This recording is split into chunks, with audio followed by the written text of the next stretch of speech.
your God. The white man is the devil. You see, I've been in here for a little minute. You know what I'm saying? And I see niggas, they like to talk a lot. They like to claim leadership. They like to claim this and that. You know what I'm saying? They like to be above what they really is and have authority. But they don't really need that authority. They don't really know what to do with that leadership. You understand? You hold hands with this boy, your ass need to stop it. Ass you to give a damn what you talk about. Don't give a fuck what you believe, nigga. Gotta stand up and serve my God. We don't pray on our knees, nigga. Yeah. See, everybody ain't with all that peace talk. Everybody ain't with all that. Let bygone be. Boy, your ass need to stop it. Ass you to prop. It's about to get serious. When they hit us with dope and kill us with crack, where the fuck with your leaders? I'm curious. He cashed out on your blood, traded you in and bought a new biz. Ask you the prophets, I tell you the scheme. If you don't wake up, you gon' die in your dreams. I say you won't tell you no more. I swear these crackers try to kill us slow. Just spoke to a nigga and fed he up for parole because of the COVID. It feel like the hoes in this world that don't go together. Know it's gold in the ghetto. I'm in the city blazing with my niggas. Just told the devil the score never settled. Yeah, see the prophets. I'm tired of these niggas keep talking about, you know, you respect my religion, I respect your religion. Boy, your ass need to stop it, ass you the prophets. You know, like we all come together.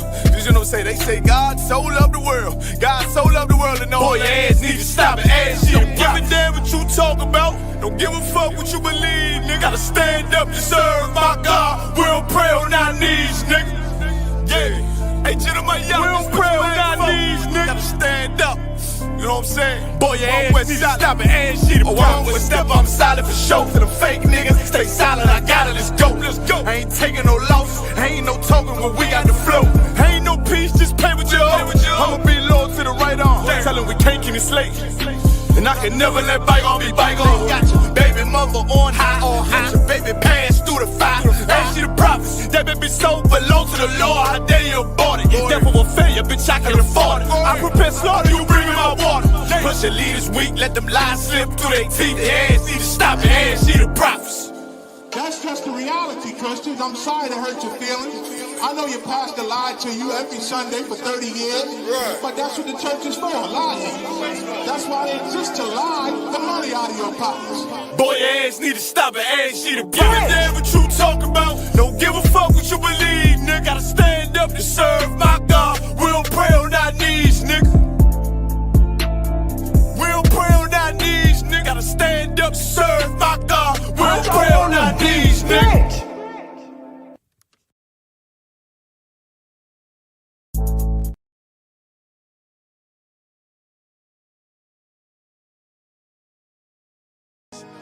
Any man give his life for Yahweh Shai, Mashiach, and Christ, and fall up under that UPK banner.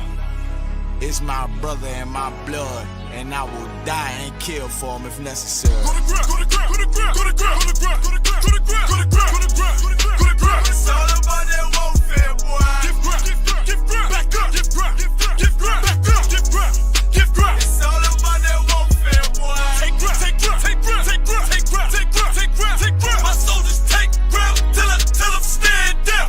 Take ground, take ground, take ground, take ground, take ground, take ground, take ground. My soldiers take ground till them stand down. Take ground, take ground, take ground. Now this ain't no movement, this a takedown. We would not be moved or intimidated. We ain't the type. You got a problem, tell them cross the fucking line. My niggas ain't polite. Soldiers to the left and right. I die for every man body. Before I be a coward, I'd rather be a dead body. This will be my kingdom when the hour pass. You can either get with it or get flipped like an hourglass. We live by honor and no excuse. Just sit to pray up to the Lord. I told him, then let all the terrorists loose. Hold your tongue or get rebuked, cause you made a truce. With a race to make merchandise out of my abuse. Scared of who? You got your gun, then pull it. Me and my niggas start to argue, it's about who gon' bite the bullet. It gon' take round, take round, take round. Opponents better move slow. Attack dog for this truth, nigga, cool zone. Go to ground, go to ground, go to ground, go to ground, go to ground, go to ground, go to ground, go to ground, go to ground, go to ground. It's all about that warfare, boy. Give ground, give ground, back up, give ground, give ground, back up, give ground, give ground. It's all about that warfare, boy. Take ground, take ground, take ground, take ground, take ground, take ground, take ground, take ground. My soldiers take ground till them stand down. Take ground, take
told you not to do no sin no more. I guess they acting like they hear me. 90 days I let a fiend for. If this what you want, you best go beast mode. And she said, baby, I know you legit. Baby, I know you legit. She said, me like you don't even exist. And I said, U.P.K made me like this. Bada bing, I popped the least suspect. I start all my crowns, ring and necklace. Do what the men above had taught me. Hey, you say I play too hot, no coffee.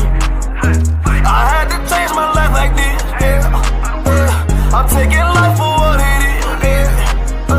Quit acting blind, you need some lenses.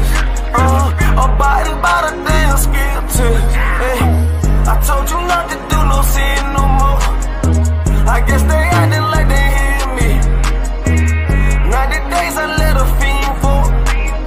If this what you want, you best go beast mode. And she said, baby, I know you legit. Baby, I know you legit. She said, me like you don't even exist. And I said, U.P.K made me like this. I've been up, I've been up, I've been up, I've been up, I've been up, I've been up, I've been up, I've been up. Quit the fuss, show me love, I need love. Don't wanna leave me, yeah. I'm mixing up my damn problems. I'm mixing out all of that violence. If you with me, we on that fly shit. To all these worldly bastards round us, I say, I told you not to do no sin no more. I guess they acting like they hear me. 90 days I let a fiend for. If this what you want, you best go beast mode. And she said, baby, I know you legit. Baby, I know you legit. She said, me like you don't even exist. And I said, U.P.K made me like this.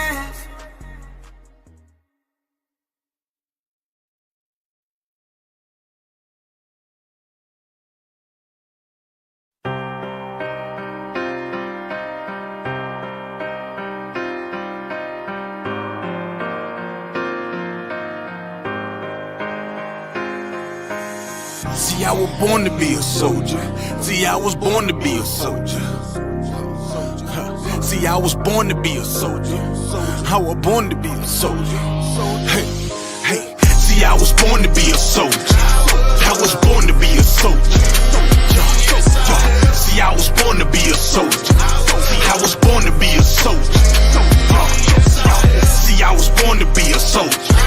I was born to be a soldier. See, I was born to be a soldier. See, I was born to be a soldier. Left, right, left. I can tell you what it feels like when them problems kicking in. I call it real life. Now I'm feeling trapped. Who can I trust? Second guessing everything. Who can I love? I remember sleeping on the floor, ready for whatever. I was sleeping by the door. I was down bad, didn't want no one to know. I was on my own, didn't have nowhere to go. Everything I seen was a test. I was born to be a soldier, nothing less. This is the life that I chose. This the life that I chose. This the life that I chose. This the life that I chose. See, I was born to be a soldier. I was born to be a soldier. This is the life that I chose. See, I was born to be a soldier. I was born to be a soldier. See, I was born to be a soldier. I was born to be a soldier. This is the life that I chose. See, I was born to be a soldier. See, I was born to be a soldier. Left, right, left. All black is the uniform. Soldiers dead and gone. I'm forever pouring liquor for them. Try me on my brothers, and I'll be moving bodies for them. Came up out the struggle and maintained through the storm. Niggas dying for dead presidents, fucking up their residence. White man dirty tricks, they call this shit politics. Vagabonds, and they some natural born lunatics. That what they is. They shut you down when you speaking truth. It black boots when you in the truth. It black boots when you in the truth. This is the life that I chose, nigga. See, I was born to be a soldier. I was born to be a soldier. See, I was born to be a soldier. I was born to be a soldier.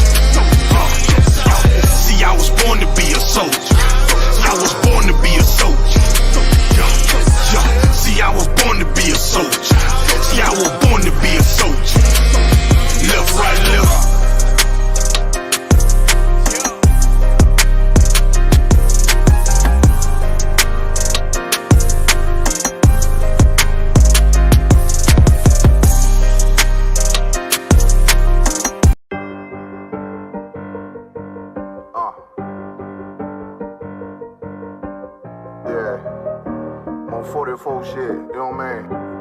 Busy man.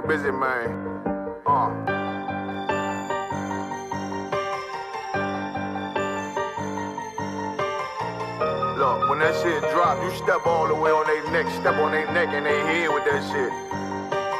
Fine in, I ain't show no mercy, we gon' show them boy what time it is. I pop out like I'm Samuel, I got time to kill. Haters thought I died, I survived. They don't know how I did it, got it out the mud, straight to glory. They don't know how I feel, he nice but he don't show them skills, how I show them skills. He ride but he don't work the wheel, how I work the wheel. They mad, I'm too solid, circle tight, yeah, vacuum seal. No, they want my life, I ain't worried, I got rank for real. I got real soldiers, kill for me, nigga, watch yourself. They say you been in beast mode lately, you is not yourself. When you dropping that fire, precious marriage, they inquiring. They can't stop what's coming, but I see them conspiring. Cross the line, them firing. This bitch here, finna break the spin. No kindness, I don't trust you, circle small. You can keep your features. Me and my niggas don't keep no secrets. In the field like Jeepers Creepers, say they want some smoke, dawg. So I brought these chimney sweeps. Coming like we coming, you can't even cap. These niggas don't run it like we running, bitch, don't even start. Bitch, I'm with my niggas till the end, till death do us part. So if you wanna leave, you can leave, bitch, bless your heart. Fine in, I ain't show no mercy, we gon' show them boy what time it is. I pop out like I'm Samuel,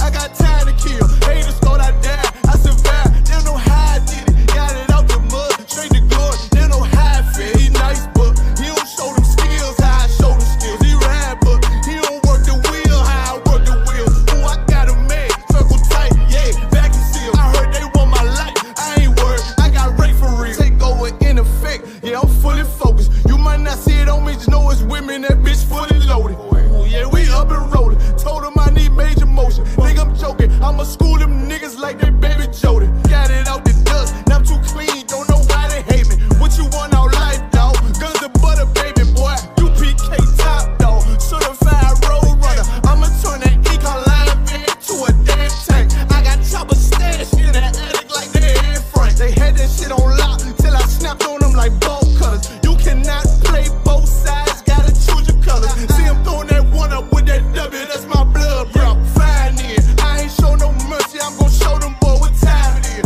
I pop out like I'm Samuel, I got time to kill. Haters thought I died, I survived. They don't know how I did it, got it out the dust, straight to glory. They don't know how I feel, he nice but he don't show them skills, how I show them skills. He ride but he don't work the wheel, how I work the wheel. Ooh, I got a made, circle tight, yeah, vacuum seal. Said they want my life, I ain't worried, I got rank for real.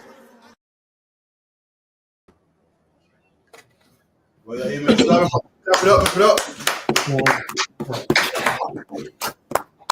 Caps up 10,000. Karafia filling in for Captain Mashak Mayam. You know, make sure you get your questions all lined up, get them all ready. You know what I mean? I'll fill in until the Captain Mashak gets here. In the meantime, with the I.S.U.P.K, started out of 1 West Harlem, New York, 125th Street, under commanding General YAHANNA. And from 1969, we've been teaching the truth according to the Bible. But let me pump up the shit, look. Sorry. I'm looking better than I like, yeah. From 1969, we're teaching that blacks, Hispanics, Native Indians are the real Jews according to the Bible. You know, who got in here? We got Manchester in here so far. You know, we got young men in here as well. Got sisters in here. Give yourselves a hand. Your classes at 394 Lodge Road, B18 5PW. 394 Lodge Road, B18 5PW. Or you can call the school number on 079 607 46784. 079 607 46784. Contact the school, get the programmed, get yourself a schedule of the class as well. So luck ya. We have classes Monday, Wednesday, Thursday, 7 to 9 at 394 Lodge Road, B18 5PW. Online class Tuesday, 7 to 9, which is the Brotherhood class. You know, and make sure you log into that class. You know, Officer Dongo, Officer Tizarp wants to luck ya, Officer Hakayan also.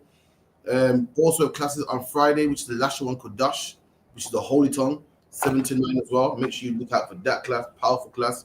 You know what I mean? By Officer Alban. Real time revelation every Monday, every Thursday, 6 o'clock. Make sure you log into that on TikTok, I.S.U.P.K UK, and all social media. I.S.U.P.K UK social media, meaning what? Facebook, Periscope, TikTok, Instagram, everything. So make sure you log into that. Is that it? Also got On the Ends as well, which is a powerful podcast every Friday, 9 to 11. Make sure you watch that as well. Powerful, man. Salakia. Anything in the black community, we get into it, man. You also can participate as well and join in. And with that, Any questions? So, like, was there a question in the private chat? So Please, get me that one, Baba Kushar. come on, Khan. It's a question from Officer Tazapo, and he asked for a breakdown on Deuteronomy 32 and verse 21.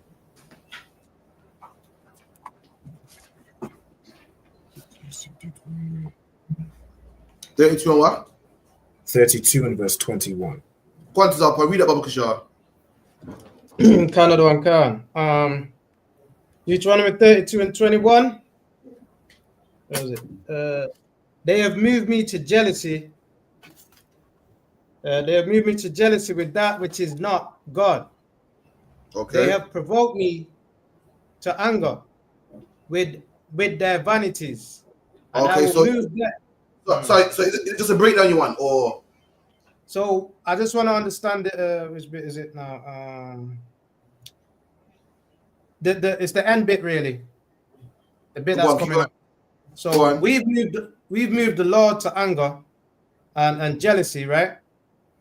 So with our vanities as a nation of people, and I will move them to jealousy with those which are not a people. So that's the bit I want to understand. The not a people. Is that talking about Esau or this is Manuel? What's it called? Is it Manuel? Not Manuel. What's that one? Moses.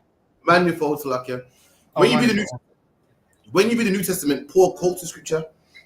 Paul went to the Jews. Who are the Jews? Those living in Jerusalem. Those that got the laws, statutes, and commandments, and they didn't want to listen to him.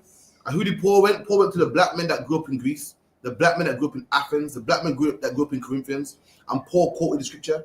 The scripture is talking about what? There was brothers out there that weren't a nation. So the Lord provoked us to jealousy with the brothers that everyone looked down upon. These men ain't circumcised. These men ain't kept the law before. But also, again, it's manifold. It's also talking about Esau as well. Talking about, read it again. Okay, can. Yeah, okay, no sweat. Yeah. Right, read from the top up. Let me go from. Yeah. They have provoked me to anger with their vanities. The Lord said that we provoked him to anger with our vanities. So when we say Christmas is vanity, it's vain. Something is vain, something worthless. A man put a tree in his house is vain. Trees don't belong in no yard, man. Trees don't belong on no carpet. Trees belong outside. A man talking about bunnies lay eggs and bunnies don't lay eggs, talking about Easter egg hunts. That is vanity. And the Lord said that we piss him off when we do that, man. We provoke him to anger. We get him angry. Let me tell you something, black man. The Lord of this Bible ain't the Lord of the Christian church, man. The Christian church tells black men to be soft and cushy and cold. Not up in here. The God of the Bible is different from what you read about on the Passion of Christ movie. Different from what you see on the Sunday service, man. The God of the Bible is serious, and he commands men to be serious too, man. Ain't no man more ferocious and courageous than men that see the UPK, man. Nobody. And the Lord said that we got him angry with our vanities, we got him angry with our Christmas, we got him angry with our Easter, we got him angry with our garbage, man. Slap, 1 second.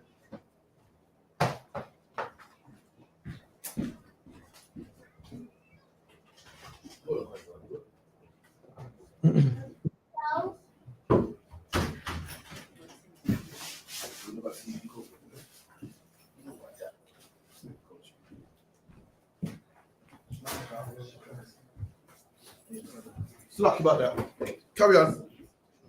Can. And I will move them to jealousy with those which are not a people. And the Lord said, you made me jealous with your rosemary beads and your cross and your Mecca and kissing a stone and circling a stone.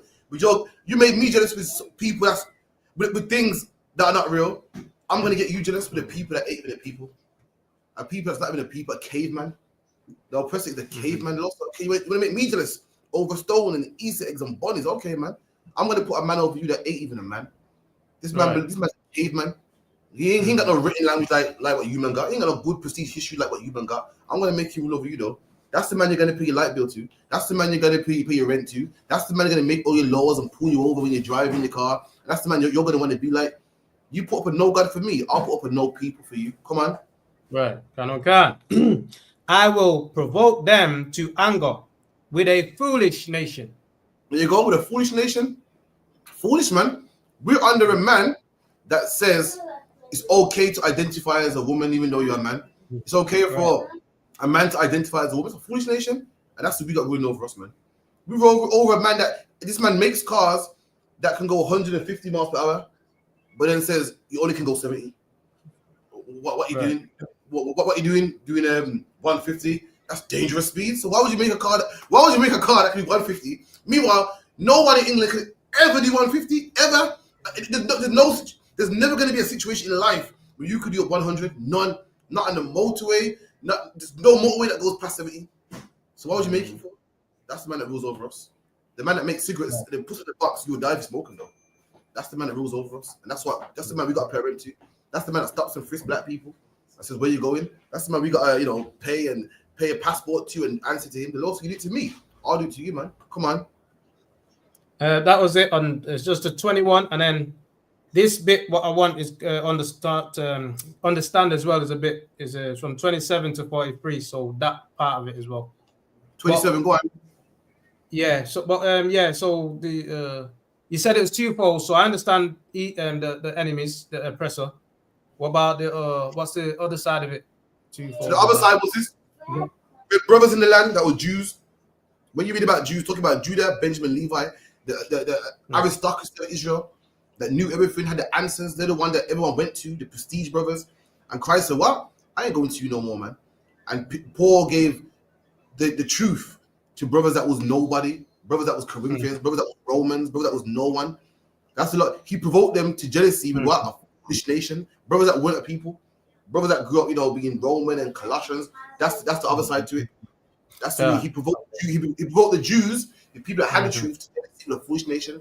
And that's how you get the scripture of the prodigal son, the scripture of the Jews being jealous of Yahawashi, trying to set him up and kill him and so forth. That's the other side to it. If that makes sense. Right. Yeah. Okay. So 27 now. Were it not that I feared the wrath of the enemy, lest their adversaries should behave themselves strangely, unless they should say, our hands is high, and the Lord has not done, all this. You want to break down? So, I want the understanding of that. So, so what the Lord is saying is, you don't want the heathens to think that, like the Lord gave us into their hands. You don't want the heathens to be like, we did this, because they're going to puff themselves up. That's right. Yeah, make themselves proud. Yeah. That's right. So the Lord punish us. And how does he punish us? He punishes us by making the nations rule over us. He punishes us by making the white man put us in slavery, making the white man set us an alligator bait and deport the Windrush. But at the same time, he don't want the white man to say, I did this. I'm so powerful. I put black people in slavery. I put black people in chains. I'm the reason why Native American Indians speak English. I'm the reason why Spanish people speak, why Hispanics speak Spanish. I'm the reason why black people in the Caribbean speak English. I'm the reason why Haitians speak French. He don't want him thinking that. He wants to know. He wants him to know that, listen, these people disobeyed me, and that's why they enslaved me. Right. Mm-hmm. Let me get the precept. Sorry. Right. Let me get the precept. I said, hold you up, Rob, if you could. If you could, someone get me the scripture real quick. KG. Give me Isaiah 42:24. Come on. The book of Isaiah, chapter 42 and verse 24. Who gave Jacob for a spoil? And the Lord asks the question, who gave Jacob for a spoil? Spoil is what you rob. If you spoil a ship, you rob a ship. You kill everybody on there, you spoil it, you rob it, you take everything. And the Lord says, who gave Jacob for spoil? Who's Jacob? Blacks, Hispanics, and Native Indians. Who robbed Jacob? Who is the reason why we don't have our own surname? Who is the reason why we speak Spanish? Why we speak English? Why we speak Creole? Who is the reason why we wear suit and ties and don't wear Hebrew Israelite garments no more? Who did it? Why is the reason why black people are on the bottom? Why don't we have no black businesses? Why is the black man not in the house? Why is the black woman lost? Why is the black man lost? Who did this, man? Why is the reason? Why did it happen? Because if you go to school, they'll tell you because it's education and black men ain't smart enough. And we need to vote more. And we need more black politicians. The Lord's going to tell you who robbed us right now. Come on. Khan. And Israel to the robbers. And who gave Israel to the robbers? Who's the reason why Israel is robbed? We all know we've been robbed. We're about to find out why we got robbed, how we got robbed, and who did this, and who's in charge. Come on. Did not the Lord? Did not who? The Lord. Did not who? The Lord. The Lord did this, black man. Which means what? For you to get out of this, you got to go back to the Lord. It drives me crazy how black men say, "Oh, we're in an effed up position, man. We got to vote, man." So the problem is we need more black economics now. So this is the problem. You got to start, channeling your money into all this garbage, man. The Lord put us in this position, and the law is the way we get out, black man. If you want to, you want to stop black and black crime, you got to come to the Lord, man. You see how police stopping and frisking you and harassing you, got to come to the Lord, man. Simple things, man. Yeah, put that weed down, put the drugs down, put the whores down, put the alcohol down, anything that's stopping you from getting into the kingdom of heaven, and come back to the Lord. That's how you get it, man. We vote. We got black prime ministers. We got David Lammy. We got black celebrities, man. Forget about it. Ain't no. Listen, there must be more black celebrities and white celebrities than most, man. We got the comedians locked down. We got the footballers, the basketballers, the rappers, the singers. We got money. I don't hear nothing about economics. If anyone got money, it's black people. We got the boxers, everything. Floyd Mayweather, one of the most successful boxers of all time, man. The Muhammad Ali's, the Mike Tyson's. It can't be money. We got money. How is it a 16-year-old boy takes the pennies of people on the streets, man, and becomes a millionaire and drives around in a BMW? Don't tell me we ain't got money in the black community, man. We got it, man. The problem is we are lacking God. That's what we're lacking. We're lacking God, man. We're not lacking religion. We're not lacking Christianity. We're lacking God. Keep it in. Right. Kind of the one kind. Oh, so, yeah. You want to go back? I read it. He against whom we have sinned. Against who what? He against whom we have sinned. That's the man we sinned against. That's the God. That's the power. That's the almighty power that we sinned against. That's the almighty power that's going to fix this, man. God did this to us. Why can we sin against him? You ever wondered? And for all my life, I wondered, why are black people at the bottom? Now I know. Because we sinned against God, man. I always wondered, why do black women push a stroller by themselves? We don't man in the house. Because we sinned against God, man. I always wondered, why are black men in jail, man? We're only 3% of the population. Why are we in jail more than anybody else, man? Because we sinned against God, man. I always wondered, why do people pick on us? Why did the police stop and frisk us when there's other nations out there? How come? Remember 9/11? 9/11, your Arabs was bombing up, man, like crazy. And guess what? Black men was stupid profiled. You'll think that the profile for stop and search should be a beard, turban, Indian, man. It's still black people, man. And now I know why. It's right here, man. Read that again, Kind of the one kind. Did not the Lord, he against whom we have sinned? The Lord did this, the same Lord that we sinned against. That's the answer right there, black man, Hispanic, and Native Indian, man. The answer ain't to vote, it's not to march. It's not economics, it's not money. It's not we got to put our money into one fund. Everyone, what's that woman? What's the name? Owens. In 2024, black men have become desperate, man. Become desperate. Imagine everyone talking about Candice Owens, a black woman. I'm gonna vote for her and blah blah blah. She got white man. Like nowadays, if we settle for the closest thing, we settle for Bill Clinton's white man. But look, black men voted for Bill Clinton. Why? Because he's white, but he played the saxophone. That's how desperate. That's how desperate we become. Like he's not black, but hey, he got rhythm. David Lammy got a white woman in his arm. Oh, he's a black man anyway. I'll give him that, man. The best. Candice Owens, she's white, but she got a white man, but hey, she's somewhat black. What's a coolie one in America again? Kamala Harris. Kamala Harris. She's coolie, but I'll take her, man. It's better than nothing. We even take. It's at the point here nowadays. We even take musicians. I take Tupac. He's a rebel. I heard man say he's a rebel. I take Bob Marley. He's standing against the pressure. He's standing against the pressure. I'll take that, man. That's how low we become, man. Come on, black man. We got to do better than that, man. We got to do better than that, man. Indian man have leaders, man. Real leaders who to go to. Real leaders that start problems. The Indian man got blasted in his face in Gatwick Airport, man. Policeman lift back his boot and blast him in his face, and he went to an Indian leader to represent him, man. We want to sing and dance, listen to Bob Marley, man. Tupac. Come on, we got to do better than that, man. Go on, heads up. Where you at? Go on, 28 now. 28. For they are a nation void of counsel. There you go. We're a nation void of counsel. You know what counsel means? The counsel means advice, man. I mean, you can't speak to us. Because listen, I know the Lord put me on a mission, man, on a task, man, for like almost 10 years now to go out there and raise my people, man. And some wonderful brothers that come in, man. Some wonderful sisters that come in and take counsel, change their life, and become somebody else. But then there's also a lot of brothers that don't take counsel. Slap 1 minute. I read out, please get it off, please. That don't take counsel. Brother, don't smoke weed, man, so you can't tell me nothing, My lungs, Yo, sis, put that dress, man. Nah, you can't tell me. You know what I mean? My body's sexy. You can't tell me nothing, man. Trying to hold me down. Void of counsel, man. No one can chat to us, man. No one can talk to us or let us know anything. We know too much. That's what the Lord's referring to. Read it again. For they are a nation void of counsel. Void of counsel, meaning we don't have it in us. Void of counsel, no one can chat to us. Brother, no one can say, yo, don't smoke weed. Well, it's my body, you know. I do what I want, do what I like, man. That's our people, man. Through and through, man. You know what I mean? 1 second. Shalom. We're down, pass over to Priest and Prophet. Captain Mashak, my young Salakia. Clap, everyone.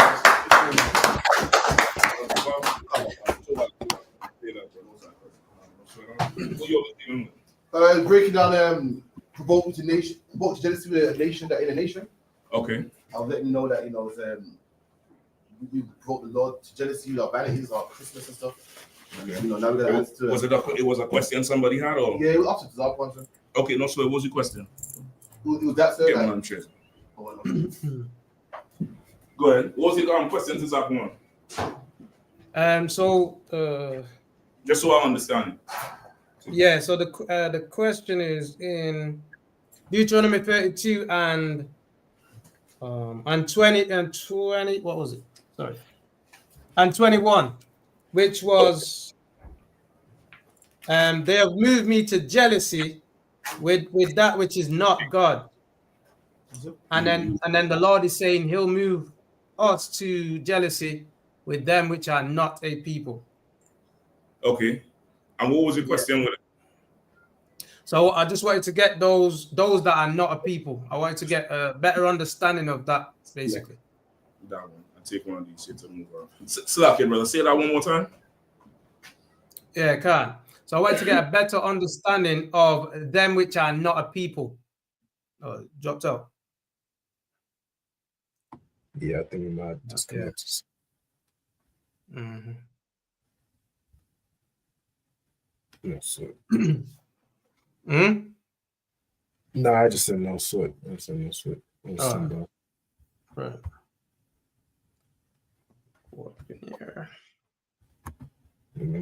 I see this color right here. Make sure y'all hit the like button, get the likes up. You know what I'm saying? Most side Christ. Okay, so it's the what? Y'all could hear me? Can, yeah. All right, I'm saying read the scripture one more time for me, all right? Okay. 21. So this is Deuteronomy 32 and 21. They have moved me to jealousy with that which is not God. They have provoked me to anger with their vanities. Okay. And this is I will speaking here. So like the other one. Who's speaking here?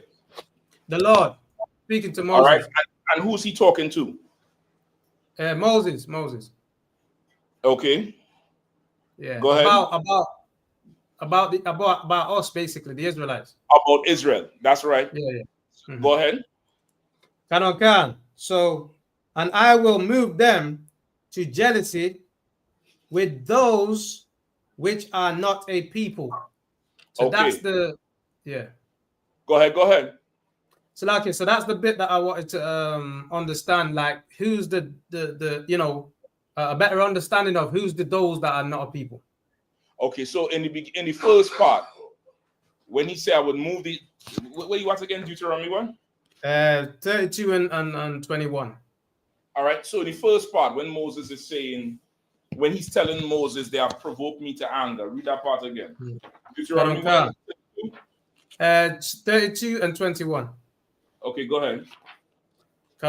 They have moved me to jealousy with that which is not God. Mm-hmm. All right, break that part down. That which is not God. What does that mean? Okay, so basically our vanity is what we've, like idols and all the stuff we've gone into now. Christmas, all the ways of the heathens, all the idolatry, basically. Worshipping of other nations' religions and serving their gods, basically. Okay, you're saying that is what he's saying when it's not God. Yeah. Okay, so explain it in terms of today. How would you explain that in terms of today? So if we join Islam as Israelites, then we are provoking our God to jealousy by, bowing down to a stone which is not God.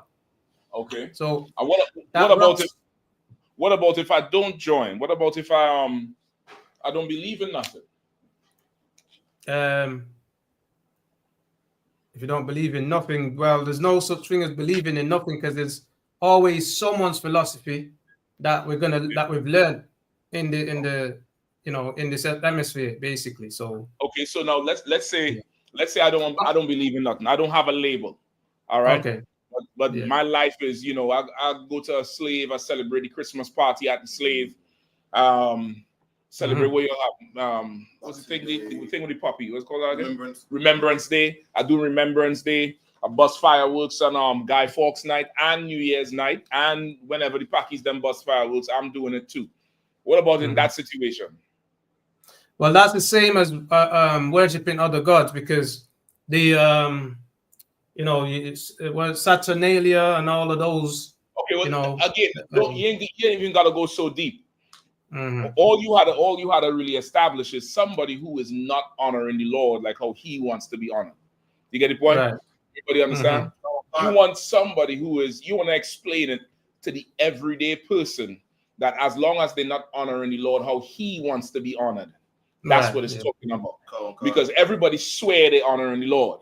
You get the point? Donald Trump swear he honoring the Lord. He think he's a Christian. Elon Musk say he honoring the Lord.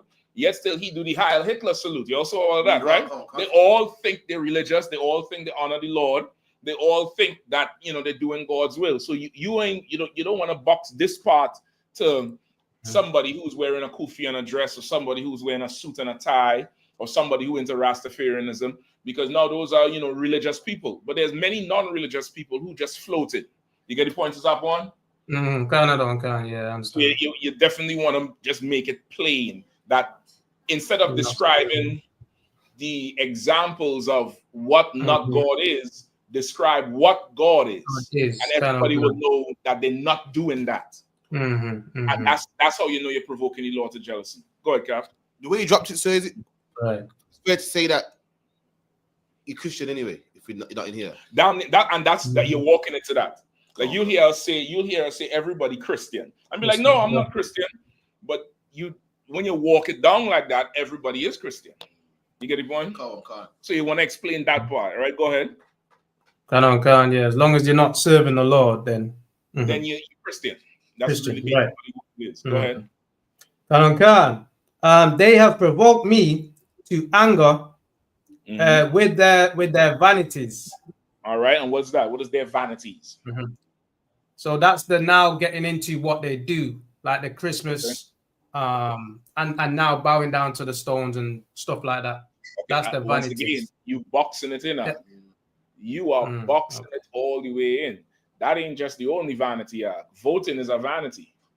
In UK elections, do people vote? Go and vote, right? What change does it make? Does it make any difference? Ever, right? Keir Starmer is the one in charge now, right? And he's supposedly the progressive one, the one who is not as right wing and racist like conservative Boris, right? The conservative is Boris on them, right? Yeah, he's Labour. He's Labour. Same thing in America. The Republicans are more the conservative, and the Democrats are more progressive and just love everybody, free for all type shit. Keir Starmer is for everybody intents and purposes is what people will say is the more friendly party to black people, right? That's what they would say, right? You went and vote. What difference does it make now? Any. It don't make any difference. So you don't want to just box it into the Christians or the Muslims. Everybody, everyday life, the everyday Joe is vanity. Life is vanity. It's all nonsense. You understand? So in addition to what you say into Zapon, you definitely want to pull those things, all right? Yeah. Go ahead. And I will move them to jealousy with those which are not a people. So now, that's the part you want broken down, right? Yeah. Okay, so now when you describe that which is not God and vanities, does it help you understand he will move them to jealousy with those which are not a people?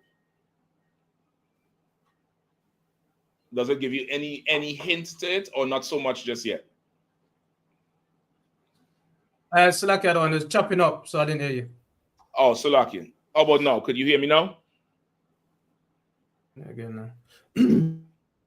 Is it plugged up? I can hear you quite clearly, so it might be up to Tizap's internet. It might be Tizap one then. It might be. All right. Can you hear me now, Tizap one? I can hear. Can. Yeah. Okay, no sweat. So what I'm saying is, being that you went through that which is not God and the vanities, does it help you understand even more that which is not a people? Yeah, can. And Let me hear also, yeah. So again, it's anyone that's not serving the Lord. Yeah, anyone that's not keeping the commandments, basically. Yeah. So what would be a nation who is a people? Those that are keeping the Israelites that's keeping the commandments. That's the basis of it. And you gotta understand how we talk. Like you watch football, right? Sometimes. Really? What sport you watch? To be honest, I don't really watch it. You didn't even watch boxing. You didn't watch no boxing? Not really, no. Your brothers love boxing and MMA and all them kind of hand grappling shit. All right. Let's say if, a boxer or somebody playing football, somebody who playing for Manchester or Chelsea or one of them teams, right? And there's somebody criticizing a player, they'll say he ain't no player. Even though this nigga have a contract and getting salary, somebody who criticizing him will say he ain't no player. What does that mean? Means it's not good. It's not up to scratch. It's not worth his wages. Oh, he's really not a player. He just have a contract and gain money. Versus if I say, yo, he a baller. That's a player right there. He may not have no contract, but he could ball. What am I saying about him? He's really good. He has all the foundation, all the basics, the technicality of playing the sport. For anybody to look at him and say, that's a player. So now when the Lord say, these are not a people, this group does not have the basic fundamentals of what you would call civilized, of what you would call a people, of what you would look and be like, damn, that's how a people should be. And when you understand that, now you look at who is not a people. All right. The Eastern, what is that? What is called that group? Is Asian? Do you all call them Asians, right? The Pakis, Palestinians, all of them. South Asians call them. Are they a people? I can't say that because they had the grooming houses, right? With the 13-year-olds and the 16-year-olds. Right. And they just passed a law in Iran to marry at 9 or some shit like that, 9 or 10.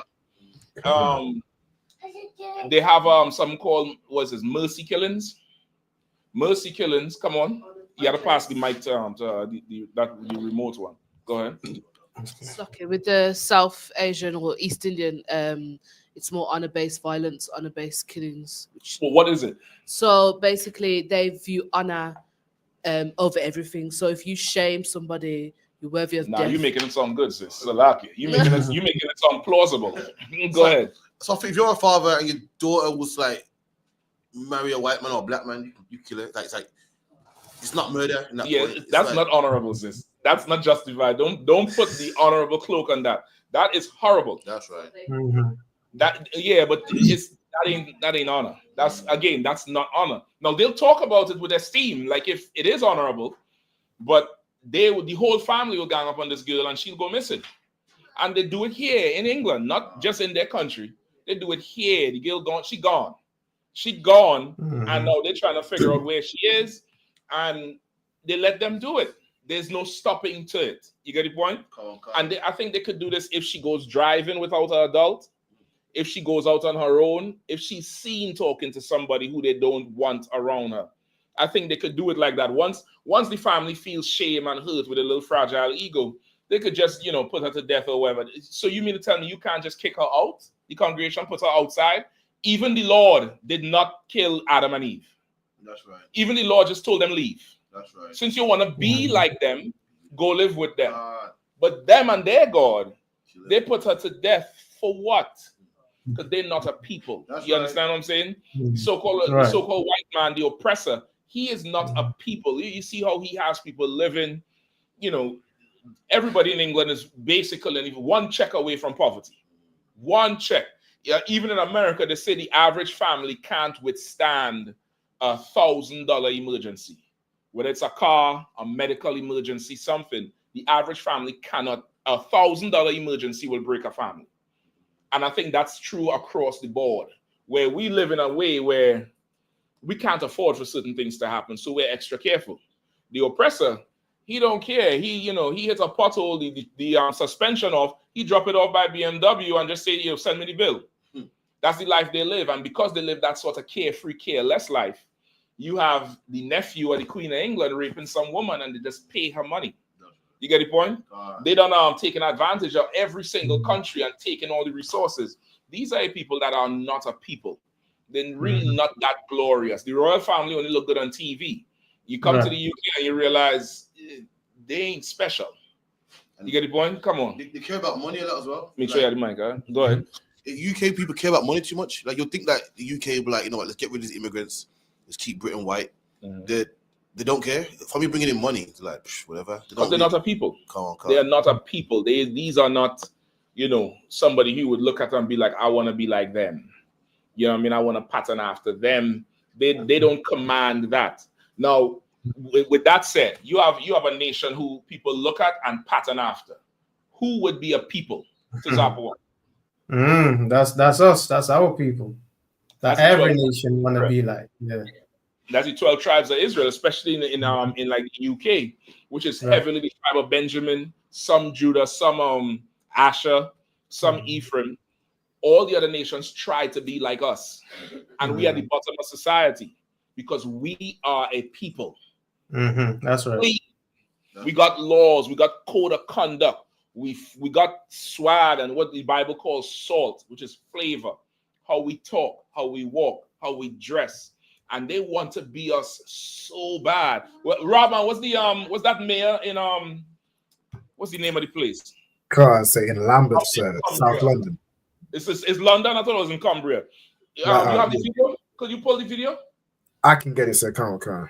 Pull the video for me, all right? Pull the video for me. There's this mayor in South London. I think he's the youngest mayor. Yeah. He's the youngest mayor ever. Some white boy, right? He won. It's in Brixton, South London, somewhere around there. Go ahead, sis. Pass it in, my God. Lucky, I've seen that, but he's surrounded. It looks like, anyways, by people like us. Well, I can't tell right now. Right now, I can't tell. We don't let them Africans in so much. You gotta prove. You gotta ask them where you from. What part of the country you from? All right, Robin, you haven't?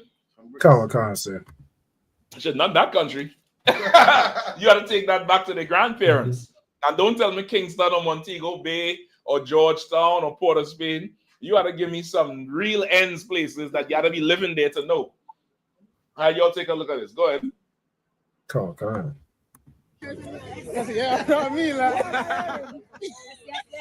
Look, pause. Hold on. Pull it back and pause it. So lucky. He had the gold on. Even that, even wearing the jewelry comes from us. Jewelry comes from a word from the Jews. The Jews wore jewelry. Even that culture is ours. Go ahead. The Piccadilly, I think, is our culture. Go ahead.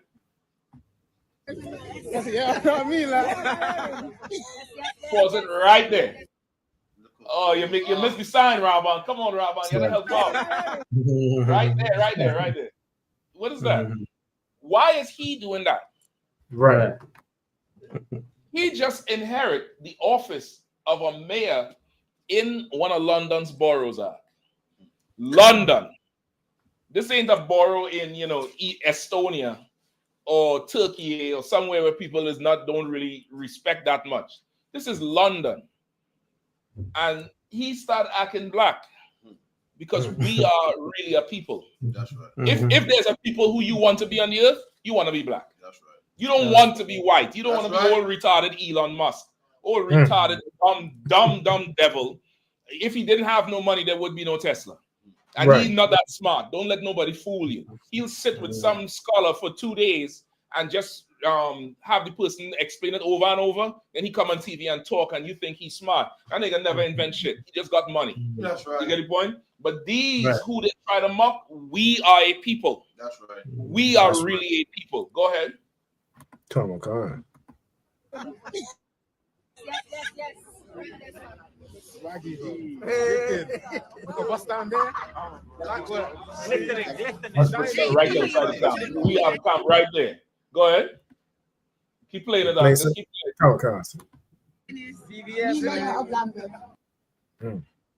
Oh, they didn't show. This is not the one where they show you the whole entourage with all the white boys and the colored people around him, and they all there, and he's throwing up signs and shit. Now he's throwing up gang signs. How does England feel about gang signs? Don't applaud it. But he's a mayor though. Right. You understand what I'm saying? The influence comes from a people who really are a people. And that's really us. You get the point? Now the Lord is provoking us to jealousy with a people who is not a people. He is not a people. That's right. And really, if you applauding him in London, you just a hard-headed child, and you need to be provoked more. That pisses me the hell off. Go run for mayor, please. Goddamn. If this devil could do it, of course I'm just joking. I can don't run. Because you would win, and I already know what would happen. I already know what would happen if Akayan is in charge of South London. Y'all ain't gonna be able to live. You drug dealers, you're gonna be hanging from the light poles. You pedophiles and molesters, y'all will disappear. I already know that. Go ahead, brother. Pass the mic to the soldier back there. Captain, was that not a satanic Baphomet sign that it was throwing up? Or was it a gang sign? Or does it not matter? It's okay. That whole thing with the satanic Baphomet sign, that's internet talk. That thing is not really real. All right. Most people don't even know who Baphomet is. That's the goatheads. Robin, get a picture of Baphomet and put it up there for me. All right. And also pull up the history on Baphomet. All right. But get the picture real quick. Well, how people say the Baphomet sign, or they might say Illuminati or whatever. That's really just internet talk. It's not real. It's not really, it doesn't hold any weight at all. Right? But how he did it, that thing there, like that, those mannerisms are ours. That's right. The finger configuration changes. Now, the finger configuration, he said, I need an actual picture of it. Don't give me the whole row. Give me one of them, a good one. The one in the bottom right. No, bottom right corner. No, let's X out that one. X out what it made big. This one here? Bottom right, yeah. Give me that one. Come on. Make that one. Could you zoom in, or that's about it? I can zoom in signals. All right. Everybody familiar with that one, right? Come on. All right. Even I forget the history with the children, and Robert, you might be able to find that out. But you know what? I need to see the top of the horns. The picture you had up first, you probably was right with that one. Give me that picture first. I think that picture have the whole body. Is it there? No, that's not the one. Okay, stop. No, that's it. Salakia. Right. That's good right there. That's the original Baphomet picture, right? Anybody knows the history on this picture? Come on, Cap. From what I remember, Jim Muhammad said Baphomet looks like Muhammad or something like that. This was the Christian or the church making fun of Muhammad. That's why he's sitting with his legs crossed like an Arab, making the signs up and down like an Eastern Indian or Asian person. And there's the moon at the bottom and the star on the forehead. This was propaganda from the Catholic Church to disrespect the Arab Brotherhood or the Arab nation. Over time, because of the horns and the five-pointed star, the conspiracy theorists and everybody who's just unlearned start saying that's Satan and that's the image of this and that. But it's also conflated with Catholics calling the Muslims Satan, like anything that's not Catholic or not Christian, they say Satan, devil worship, this, that, the other. But this was originally a caricature or something to degrade or defame Muhammad. It was to disrespect Islam. All right, it's like this is the point. So you understand, brother, that the whole how they say the Baphomet thing, that's really made up on nothing. It's really from our culture of the gang signs and the finger twirling, and it comes out of that, and it's, you know, people do it and it start, but it don't mean nothing. It means it has no power at all or anything. Right? So like, isn't that where they say like part of Islam's like fallen angel with like the wings at the back? If I remember I researched the fallen angel is about in the Catholic faith. Who is the fallen angel?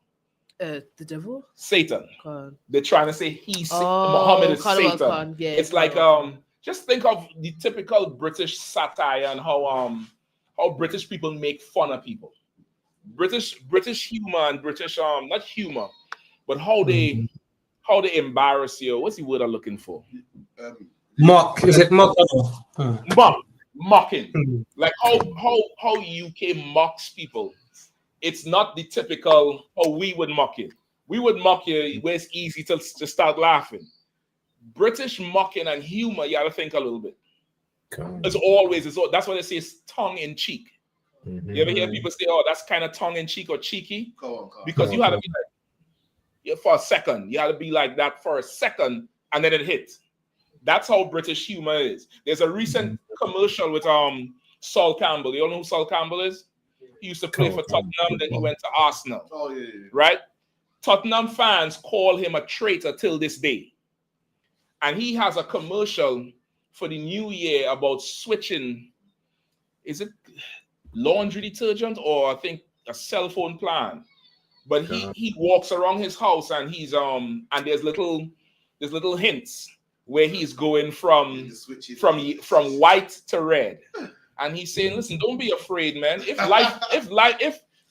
making the switch makes you better and you get more money, you should do it. And as he moving from one room, it goes from white to red, and from a white shirt to a red and white shirt. But it's not about football. But you have to know what they're talking about to make the court. That's British humor, and they think that's, you know, Britain is so kind of just, you know, anal. You can't even have fun without relaxing. Like to have fun, you still have to be astute and, you know, intelligent and intellectual. We have fun by just, you know. You all seen how the mock Vibes Cartel when he came out of jail? They put a handkerchief around the goat and put shades on the goat. You never see that picture? Rob, man, please pull that picture for me. You know what I'm talking about?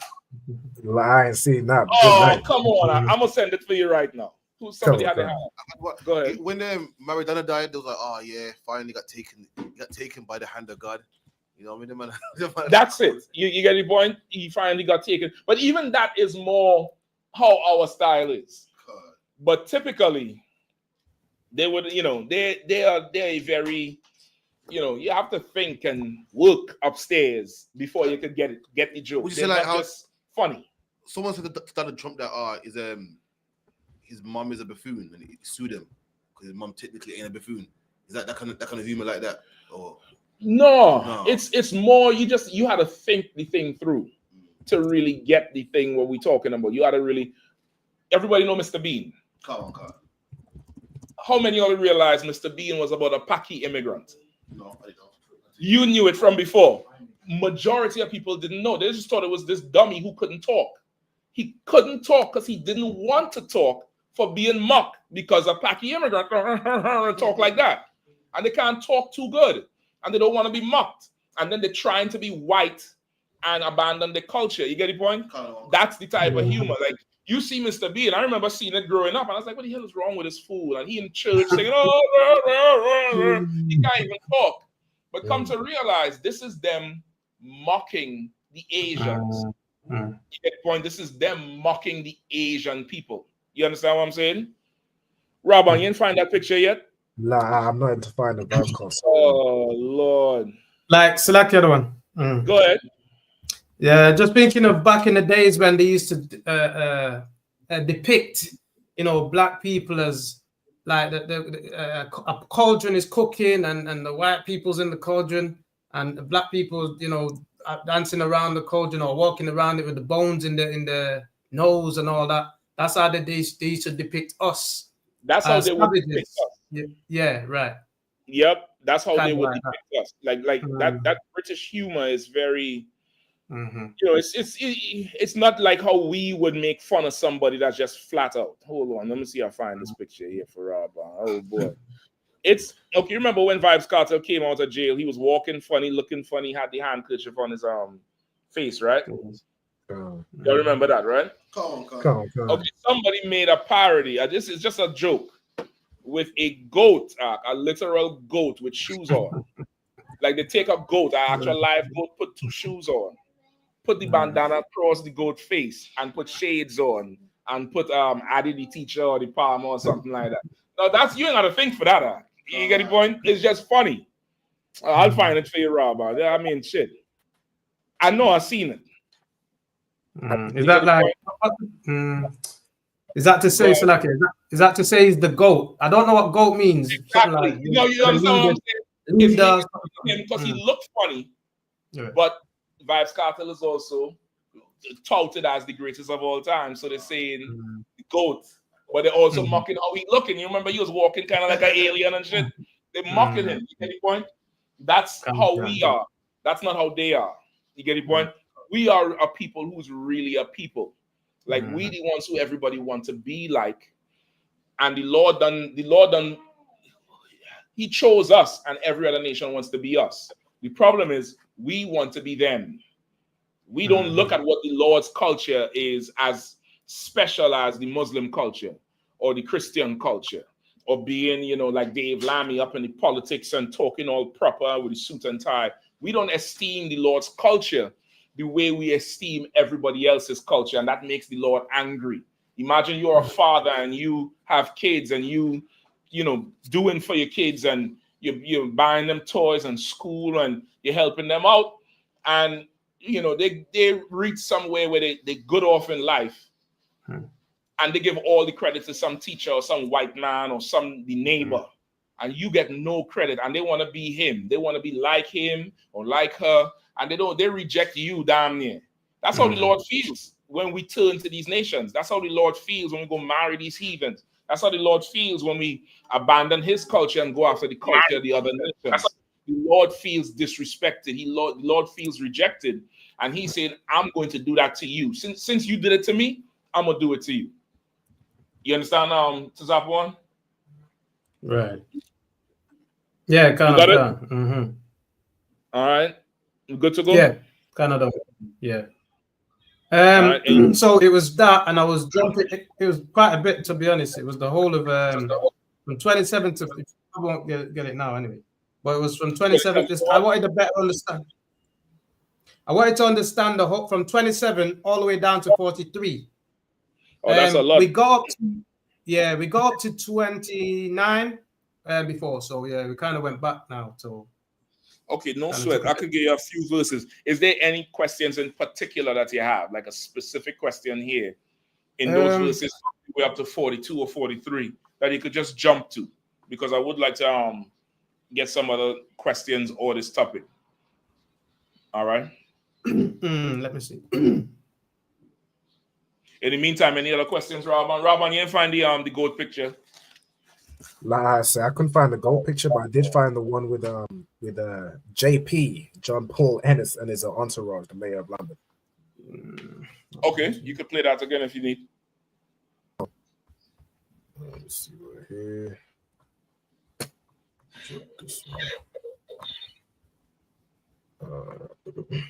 You see right here, he's showing off his shoes. What kind of shoes wearing?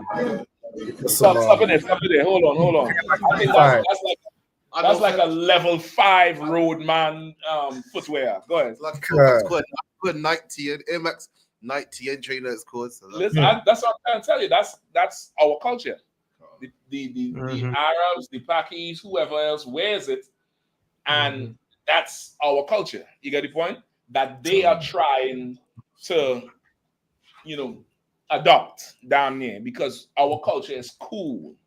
He's in there, and all he could do is throw up signs like, yeah, what's up? You see what I'm wearing, right? You see what I'm wearing. That's him. Corny as hell. Go ahead, Art.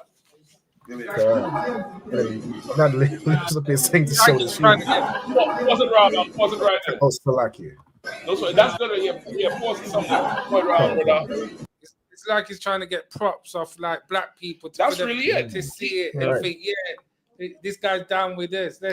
He's definitely doing that. He's definitely doing that part. But to do that, you still have to have a certain amount to go that far. You have a certain amount of, like he ain't doing this like how Kamala Harris did it. Kamala Harris pretended to be black and it was obvious that she pretended. He's doing it like he goes to, the clubs down there and he hangs out on the ends. You get the point? That's how he's operating. You get the point, Doc? God. Like, right. you got more right here with his entourage right here. Come on, let me see it. Oh, shit. He's a Good clown. night. He's absolute clown. Go ahead, play some more. For the next one. So this is without the whole mayor go. And it's funny because with those chains things, like he'll walk around in public like without the whole mayor go, he'll keep the chain. Because again, he's trying to be black. That's flexing the chain and trying to relate. Not trying to relate. He's trying to be. Come on. So, Abba, you can say what you just said. You take let's turn the volume down. You're talking as the music was playing. If you could say it now, Abba, come on. So I was saying like even usually he'll walk around his day-to-day life without the whole mayor get up, but he'll keep the chains thing because he trying to be us. Like he trying to flex how we would flex. Yeah, it's fun to be black until the police pull you over. That's right. God. Until the police pull you over, then you start talking. Hey, what's the problem, officer? Right. All the white boys up here talk. Same way? Yeah, mate. Hey, what's up, mate? Mm-hmm. Jolly good show, officer. Yes, how can I help you? Right? Until it's time to get beaten, then it ain't cool to be black anymore. Oh boy, I want to find that picture and show you. I don't know where the hell it is. All right, so we good to go? Come on. To Zap One, you good to go? Or you found it yet? You found where you might It's kind of hard to pick out between them because I'm getting different ones in between. You know what I mean? Yeah. I get you. Let's choose one. Just choose one. I'll say a couple before I move on. No, it's kind of the whole thing, really. I can't really pick one out. That's what I mean. Okay, so you don't understand the whole thing? It's like something that is continuing. Like, for instance, at 28, it says, they are a nation void of understanding. Neither is there any understanding in them. Is that the heathens or is that Israelites? Okay, I'm going to read up. It sounds like it's the heathens. I'm going to read up. From 27, it's maybe from 26. Scatter them into corners. That's us. So I understand 26. Okay, read from 26 on down. Okay. All right. I said I will scatter them into corners. Mm-hmm. I will make the remembrance of them to cease from among men. So that's talking about us. Us. Yeah, not knowing who we are anymore at this point in time. Go ahead, keep reading. I'm trying to get the gist of it. All right, don't stop. I don't care. Where it not, I fear the wrath of the enemy, lest their adversaries should behave themselves strangely, and lest they should say, our hands is high, and the Lord has not done this, has done all this. Go ahead. Yeah, I understand. I understand now. I'm gonna ask somebody to read it through. I need somebody to just read it through to Zap One. Don't stop. I'm trying to get the gist of it, all right? So I can remember exactly what you're saying. All right then. For they are a nation void of counsel. Neither is there any understanding in them. Go back up to 26, please. And let's read it. 26. 26. I said I would scatter them into corners. I will make the remembrance of them to cease from among men.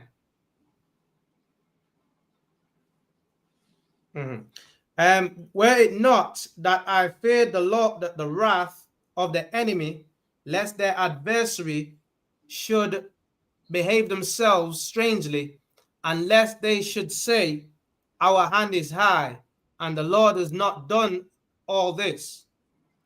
For they are a nation void of counsel, neither is there any understanding in them. Oh, that they were wise, that they understood this, that they understood this, that they would consider their latter end. Right? So all here is talking about us. All right? He'll scatter us. He said, were it not that I feared the wrath of the enemy, lest their adversaries should behave themselves strangely, and lest they should say, oh, our hand is high, and the Lord had not done this, had not done all this. He said he ain't going to do certain things because now he ain't going to get the credit. They'll say the Lord didn't do this part. You get the point? And that's how we are as a people. We would go through some sort of adversity, or we would go through some sort of hardship, and we can't believe the Lord is against us. You understand? Come on. Come on, So, let me know if you understand it. Go ahead. I thought it was the enemies, the Lord didn't want the enemies to behave themselves proudly, lest they should say that the Lord ain't done it, that they've done it themselves. That they did what? That they did what themselves? Like, enslaved, had us in slavery, put us in slavery, conquered us basically. Okay, explain it here. What does it say here that they did themselves?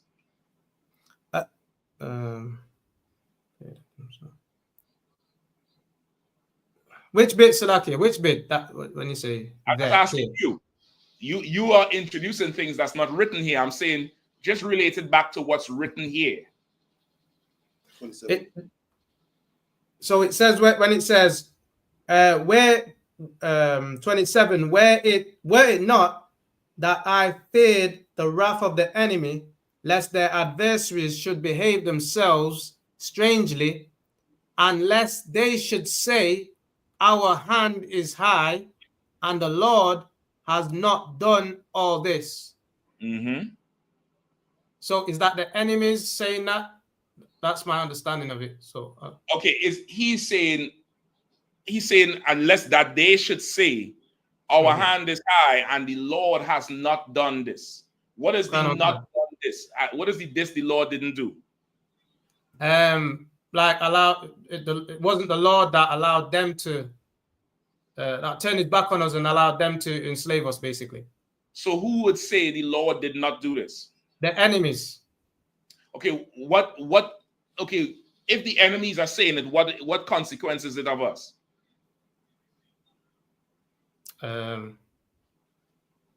Consequences. Like, meaning, what if they say the Lord didn't do this? What does that mean for us? I don't know. That's I don't what understand. I'm saying. That's what I'm saying. It would only mean something if we are saying the Lord has not done this. And the Lord didn't do is everything he's said above. Scatter us into nations. This, that, hunger. Okay. If we say the Lord ain't do that because, Lord ain't going to do that to us. You understand what I'm saying? That's why the next verse he say, oh, if they had understanding and could consider the latter end, they'll change. The day there is not the enemy, it's us. You understand? Yeah. All right. I'll get two more and we move on. All right. Go ahead. For they are a nation void of counsel, neither is there any understanding in them. Oh, that they were wise. You understand that part? Yeah. Oh, that they were wise, that they understood this, that they would consider their latter end. Okay. So if we was wise, in whatever we do, when we go into foolishness, if we was wise and understand the end result, and then that we were wise, we would consider our end, we wouldn't do it. If we understood the penalty, then we wouldn't do it. That's what you want to look at, not going into foolishness, but you want to consider the adversity we going through. Like anybody who is wise would know that I touch the stove, I get burned. Damn. I go outside. Every time I go outside, something coming and hitting me. I would have started check me. I wouldn't start looking around I would start to check me. Why is it only happening to me? You understand? Yeah. If you would only do this and consider, maybe I would change.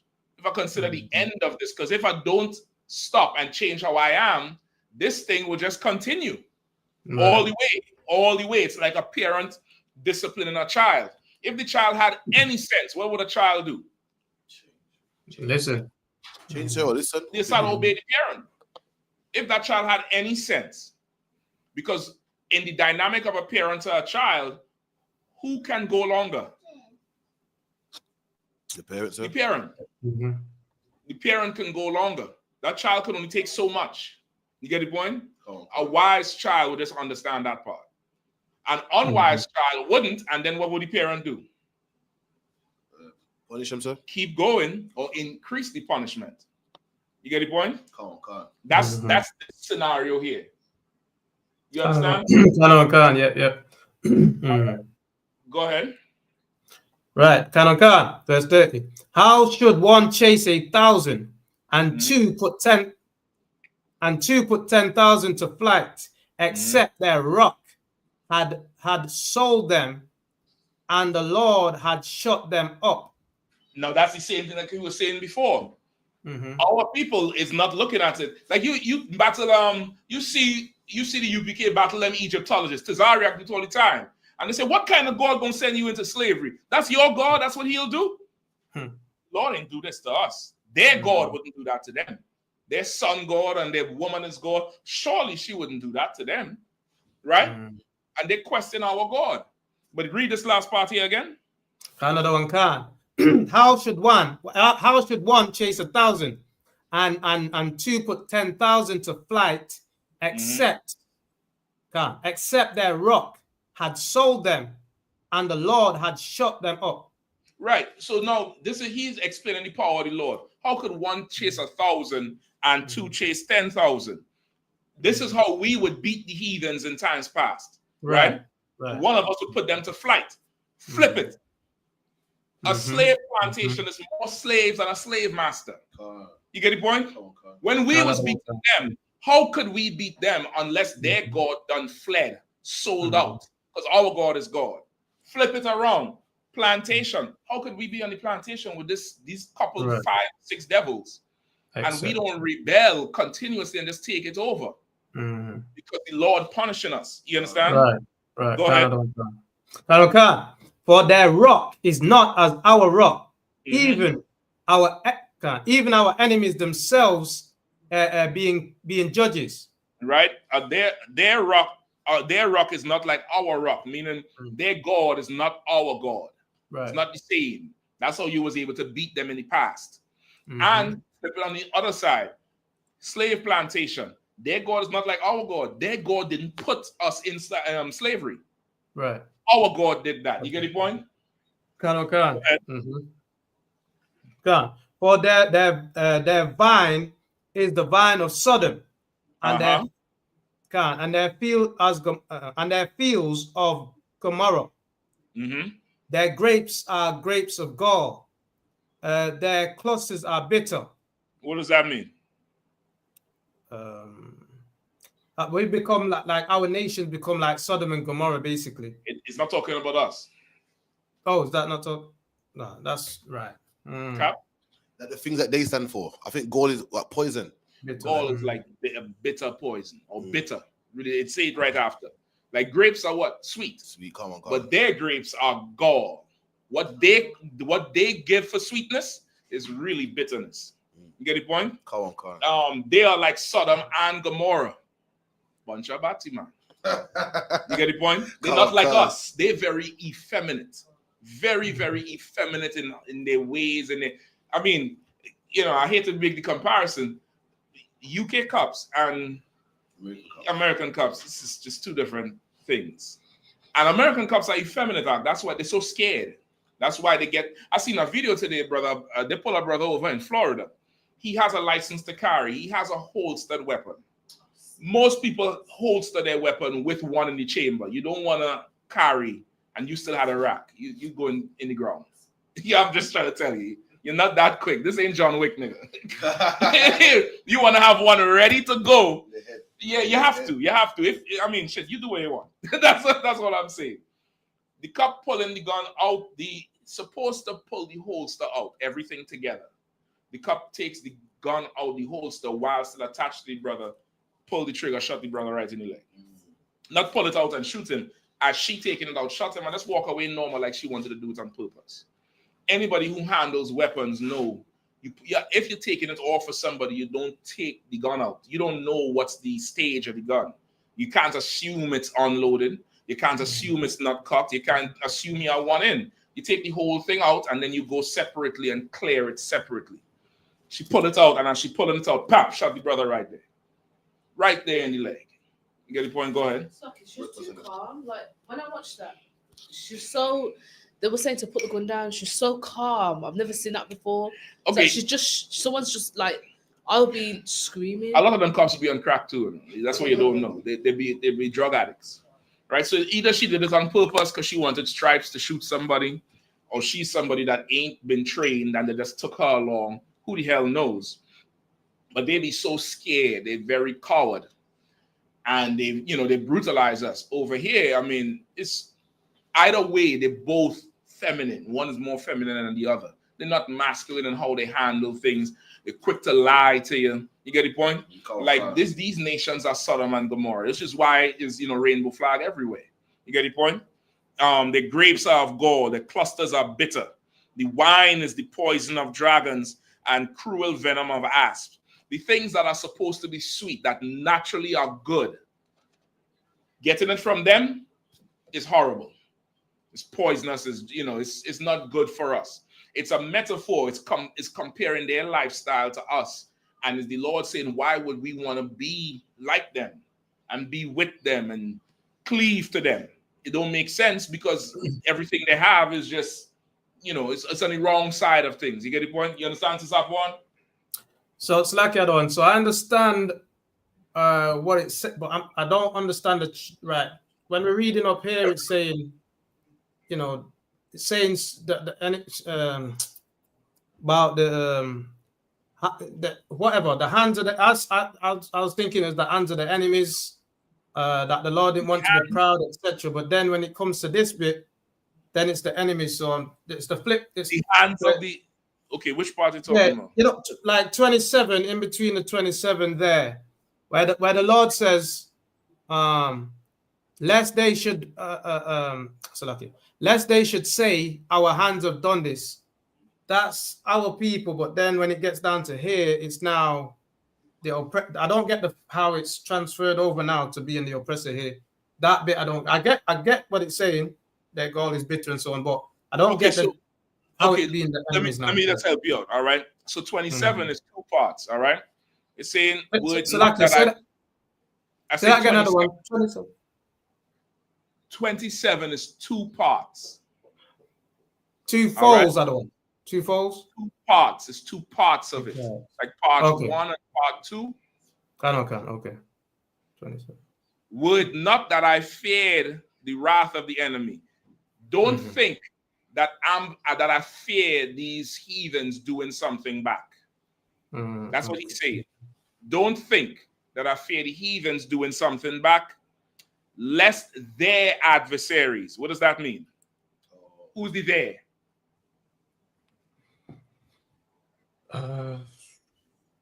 Their adversaries. 1 second, let me get it. That's what the oppressors are out. Who is the there? Their adversaries. Slug you. The oppressors. No. Who's the oppressor's adversary? Their adversary. If there oh, is the Slakia, yeah. All right, yeah. Lest their adversaries, our adversary, yeah. Our adversary. Yeah. So he's saying, don't think, the Lord is saying, don't think that I'm scared of the repercussions from these heathens. Don't think that I ain't coming to deliver you because I'm scared of these heathens. Lest their adversaries, the Israelites' adversaries, which are the same heathens, behave themselves strangely. How would they behave themselves strangely? That's Salakia, yeah. By being proud. By thinking they did it. And if they did it, what would we say?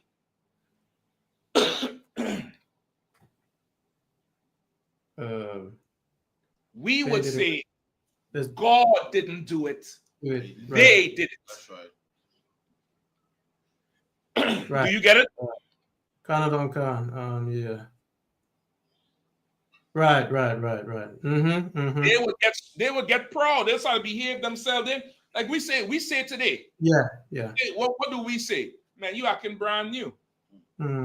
What's the Benjamin way of saying it? Stush. You acting stush and bullshit.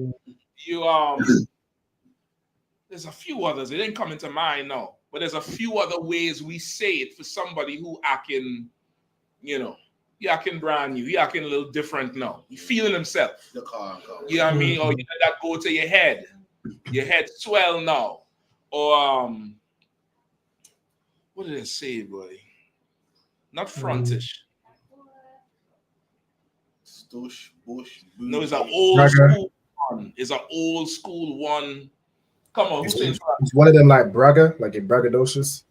Oh, they say that too, but there's a real disrespectful old school one, like Bossy. All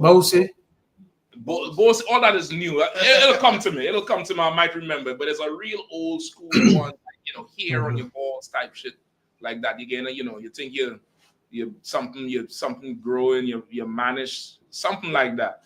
But it's all mean the same thing. Like you start to think yourself more. You start to, act new. Lest the heathen start to act new. And they didn't say to themselves, the Lord didn't do this. When we have to understand the heathens are to blame, but the Lord did it. So if we wanted to stop, okay, don't give this here. Let me ask you this one thing. Let me see if you get this. If it is that the heathens did it to us, how would we make it stop? To Zap 1. If we know the heathens did it to us, how would we, if we think that the heathens are the one who did it to us, what would we do? Oh, so we would want to retaliate. We would want to get arms. No. We never want to retaliate. Go on, get a young brother in the back. Cap. We would inquire back of them, go to them. Give me a little more. Explain what you mean when you say inquire back. Okay, then you said your question was if they were the ones doing it. If we think as a people, yeah, we think that the heathens, they're the ones who really put us in. God didn't do it. It's the heathens. Yeah. What would that make us do now? We would go and plead back to them. Give him a hand. We would go to them and suck up to them. Assalamu alaikum, my brother. Wallahi, gargling all that throat down, all that spit down here in your throat. Because you want to be so kind to these heathens. You want to be good. So you brother this and brother that. You shave your head like Dave Lamy and get a suit and tie and go up in there and Madam Speaker, I want to talk about my colleague over here and something, and our people from something, Keir Starmer. You want to go and show them that you such a good nigger. And maybe if you get them to like you, the oppression would stop. That's right. And that's how our people think today. Our people don't believe God is the one who punishing us. That's right. Our people believe the heathens this and there's good in everybody and bad in everybody and this and bullshit. That's right. You are a father. And your father busting your ass right now. He's wearing you out with that belt. And any child would say, okay, I ain't going to do it no more. Any child would do that. That's And right. that's the point the Lord trying to make here. The Lord is Right. trying to make the point that you my child, nigga. That's right. Right. You mine. Mm-hmm. Oh, you ain't mine? No problem. No problem. Take this. Handle this. Right. Since you're bigger than. Since I didn't do it. Since I didn't do it, no problem. That's right. I'll do this until you figure it out that Right. I did it. And if you reach the end of your life and you didn't figure it out, guess what? I have the power to bring you back again in reincarnation and bust your ass again. That's right. That's right. You understand this, Apple? Canada, Right. yeah. And the Lord is a man, brother. And okay, he's not a man like me and you where we fallible and susceptible to lust. But he is a man we share commonality with him in terms of the way we want to rule and want the credit and the glory from our house. You get the point? Every man could understand that. Any man could understand that shit. That's how we make the Lord feel. When you talk about my anger burning hot. I'm hot, I'm wrath. Remember, the Lord told Moses, I don't know if you remember this, the Lord told Moses he was going to kill everybody and raise up a whole new nation with Moses' seed. Right. The 12 tribes of Israel will all be Levites today. The Lord was angry, and that's how our Father is, brother. That's how our Father is. You're not giving him peace in that house. Everybody got to get no peace now. That's right. Everybody got to get, and that's how the Lord is. And anybody who is wise would learn to appease the Lord, would turn back to the Lord, would inquire of the Lord at least. Inquire, Lord, what's going on? Right. Wrong. That's right. Start to show you what you're doing wrong. Right. Start to show it to you. Because we done ran to the heathens before. We done ran to Islam, ran to Christianity, ran to Rastafarianism, ran to Egyptology, Scientology, every other, and nothing worked. Nothing has worked. You understand this, Zapone? Yeah, Canada and cancer, yeah. All right, no sweat. I'm going to stop there to Zapone. I want to get some more in, all right? Yeah, no sweat on, yeah. Anybody have any other questions that need answering? If I could. Go ahead. You need the mic, all right, sis? I just wanted to break down in Galatians 5:1-6. I'm reading that scripture, the scriptures, and it's not that I don't get it. I don't get it because I don't understand what it's saying. It's appearing like to me when I read it, it's just to say the old law's done away with. So I want to understand. Let me ask you this before I even go here, right? Before I even get the scripture. What do you know about the law? I know that. Let's start there. What do you know? I know that the law, when the Lord brought it to Moses, was a list of many things that we have to follow by. No, that's we're gonna lay a foundation for you now. Okay. That's not the law. The law is not things we have to follow. Okay. That's not the law. The law is made up of what? Who knows? Using those. If I could, sir. It's like, 1 second, Rabban. If you do this, this will happen. Yes. If you do this, this is the consequence. Statutes and judgment. A statement and a punishment. That's a law. The law doesn't say don't speed. The law says if you speed in this zone, automatic $50 fine, points on your license. If it's a 2-time offense, suspension, that's what the law states. So when the judgment comes, the officer reads the law. The law is really talking to the officer. The law is not talking to you. Culture talks to you. From the law comes culture. Comes the cult. So now your parents will teach you how to not get judged, how to not get punished. Just like today's society, your parents teach you how to do what? Not go to jail. It's the same thing. So that's the law. So now understanding that law is statutes and judgments. It's punishments. That's what law is, a punishment.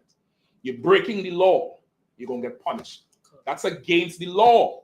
The law says if you're doing this, you're going to get that. So really the spirit of the law is saying don't do that. That's the spirit of the law. But the law says if a man lay with a man, he had to get both of them shall get put to death. That's what the law says. The spirit of the law says if you're a man, you better not go lay with another man. That's the spirit of it. Once again, if they were wise and they had considered the end of it, they wouldn't do it. You get the point? That's the law. So the law is not the do's and don'ts. The law is you ain't in this house by 6. I'm gonna bust your ass as you come through the door. That's the law. And most of us, we ain't coming at 6. If we realize it's close to 6, I can't come in and I come in at 9 or 10 when I think they sleep. And you don't know that we in the room. You get the point? So go ahead. Where we at? Galatians 1? 5:1-6. All right, let's get it. Galatians 5:1. Stand fast, therefore, in the liberty wherewith Christ has made us free. All right, let's get that part. Stand fast, therefore, in the liberty in which Christ has made us free. Let me hear you, sir. Mike, please. No swear. That'd be like free from the punishments of the law. Give her a hand, she can gain it now. Listen, all you need is a new foundation. Once you have that new foundation, you could build on that foundation. You got to really throw away everything you learned in your life before, because the whole context of how you think is from the church. And it's not just you, this is everybody. Everybody, the whole context of how we think, how we see things, how we understand things is from the church. You got to get rid of that. You got to get rid of that and come with you got to lay something brand new foundation. Now you could go up from there, but that foundation ain't moving. Christ came to free us from the punishment because we was a nation of sinners. Remember the woman caught in adultery? It wasn't a rumor. She was caught. Meaning what? She was caught in the act. You understand? She was caught in the act. She was guilty. This was not a case of bring the evidence and witnesses. She was caught. They brought her before Christ, and Christ say what? Which one of you all who is not guilty, who is not a sinner, who did never break the law, cast the first stone? I just need one. You remember, it's a multitude. I just need one person to start the killing, and then you all could kill her. Nobody could do it. We were a nation of sinners. You understand? Christ came to free us from the punishment. Come on. What makes it? How would this look like? Because we're a nation of people that got certain man in charge, and you got Paul, you Hawashai, come with something that's new. What's stopping these men from saying, I don't listen to what you men are saying?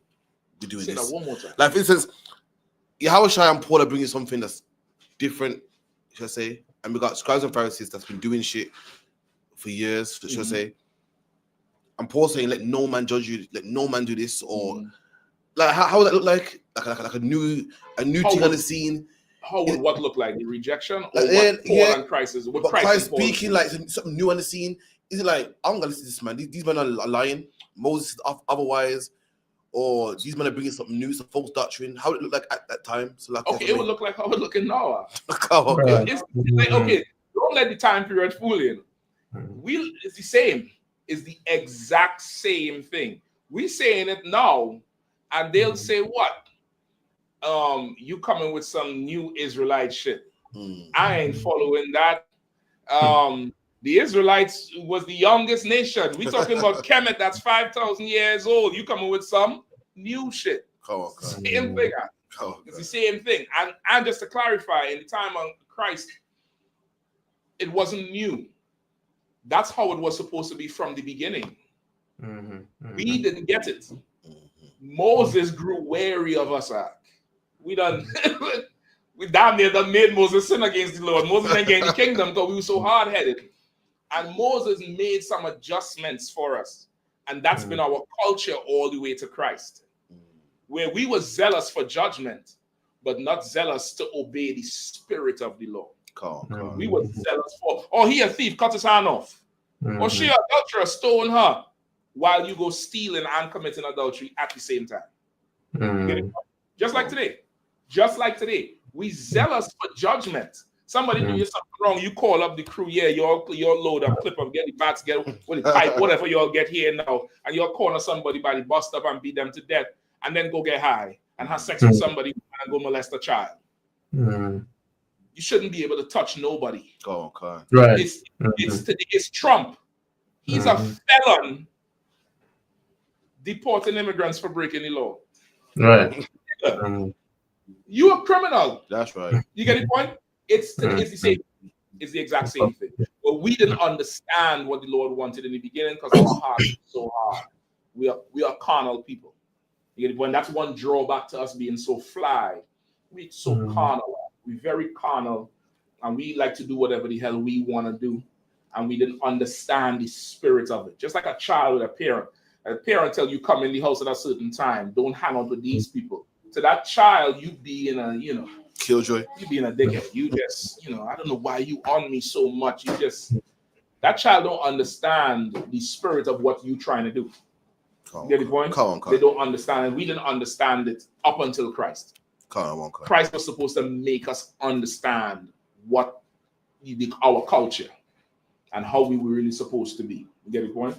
Go ahead. Verse 2. Verse 1 again, sir? No, go ahead. Verse 2. Behold, I, Paul, say unto you. Hold on, Galatians 1? Galatians 5 and 1. 5. So that was at 1.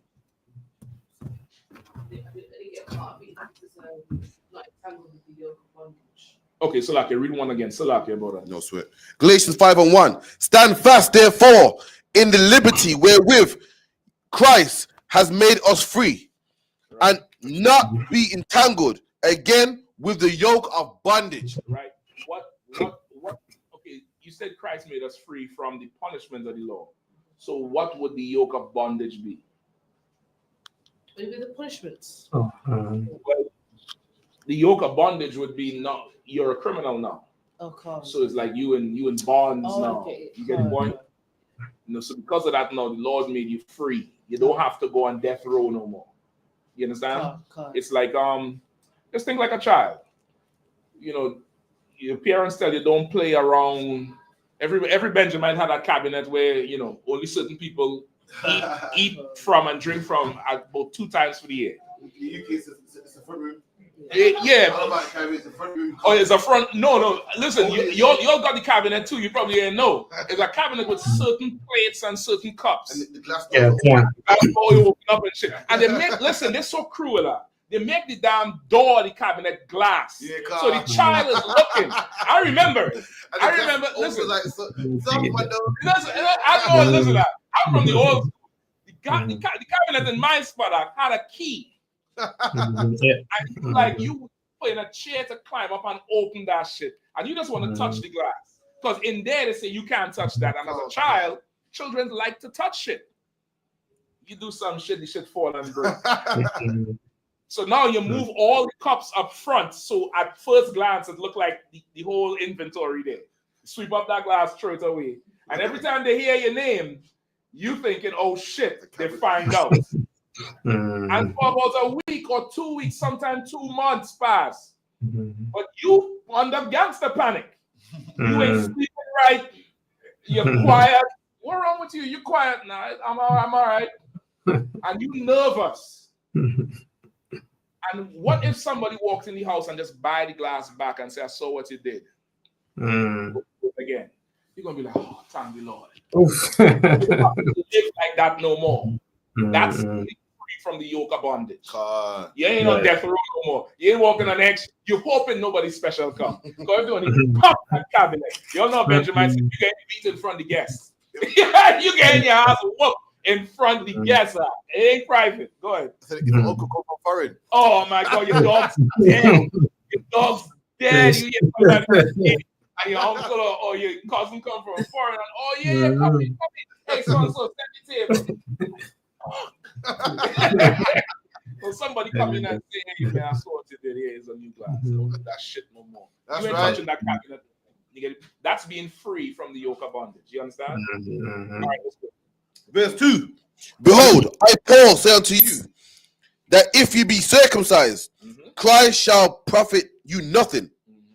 For I testify again to every man that is circumcised, that he is a debtor to the whole law. All right, stop right there.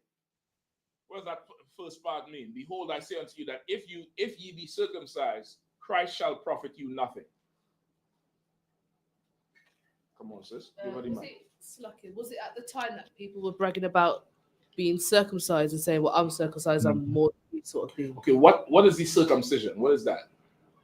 Is it the physical things, Lucky, or it's cutting the foreskin off the penis at 8 days old, right? Go ahead. So how does Christ profit you nothing? Because if you circumcise physically, it's more about spiritually, isn't it? Don't go that far. Stick with the foundation. I don't know. Okay. What? Come on, sis. I think Mike, please. Sorry. I think it means even if you've been circumcised, if you're not living the life, don't go there. If you're circumcised, Christ profit you nothing. If I could, sir. Come on, Rabban. Is it saying that, okay, if you're circumcised, then that means you've kept the law? So if you kept the law.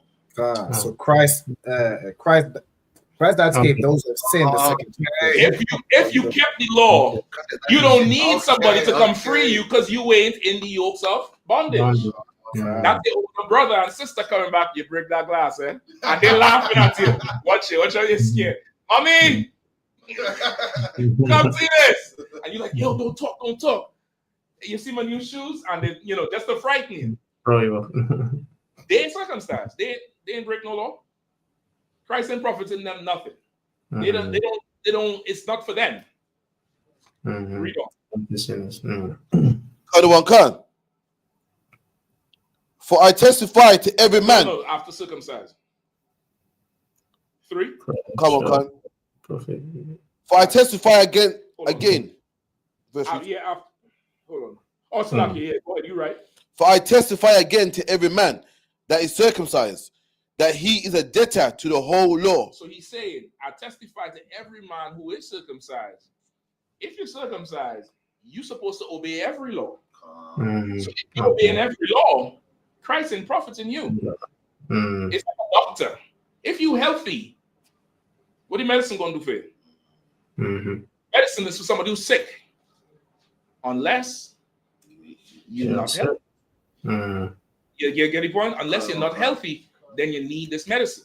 Unless you ain't kept the law, now you need your Yahushua. You understand? Keep reading. Come. Verse 4. Christ is become of no effect unto you. Exactly. What Christ did, it's no effect to you. Because you obey the law, right? You righteous. So Christ can be your Lord and Savior, Christian, because you obey the law. Or, I forget, there's no law to obey with the Christians. So you get the point? Go ahead. Come. Whosoever of you are justified by the law, ye are fallen from grace. Come on, read it again. Whosoever of you are justified by the law, ye are fallen from grace. So if whosoever you are justified by the law, ye are fallen from grace. What does that mean? So like you don't. If it justified, is that the law of circumcision, right? Well, the law. It doesn't say the law of circumcision. It just says the law. It used circumcision as an example of the law. All right, I'm gonna come to you, Rada. Come on. Slakia, can I read that one more time? No sweat. Read it one more time. No sweat. For whosoever of you are justified by the law, ye are fallen from grace. Is it saying if you're already saved, then you don't need the grace? If you're already what was said before, if you're already not whole, I can't see whole. If you're already keeping the law, then you don't need Christ. You don't need grace. In other words, you answer it. Let me get this sister good. Go ahead. Slack it. I'll just get a shot. If it says justified by the law, like you said, the law is if you do this, then you're punished. I don't get that you fallen from grace. It's like a bad thing. So. Okay, if you are justified by the law, according to the law, justified means made right. All right, somebody, hold on, Rada. Let me get Rada. I was gonna say, like, the verse what you said before about the circumcision, like these people, they've already got the law, they're already meant to be justified by the law, but they've gone away from it, they fell from grace. Basically, okay, the grace is a period to get right. So if I could, sir. I don't want to give you the whole thing. Go ahead, hold on, let me get Rob on. Come on, say if I could, I was gonna say, is it almost being sarcastic in a way where we're dealing with people who think that they're keeping the law, they think that they're justified the law, they've kept the law, so they don't need Christ.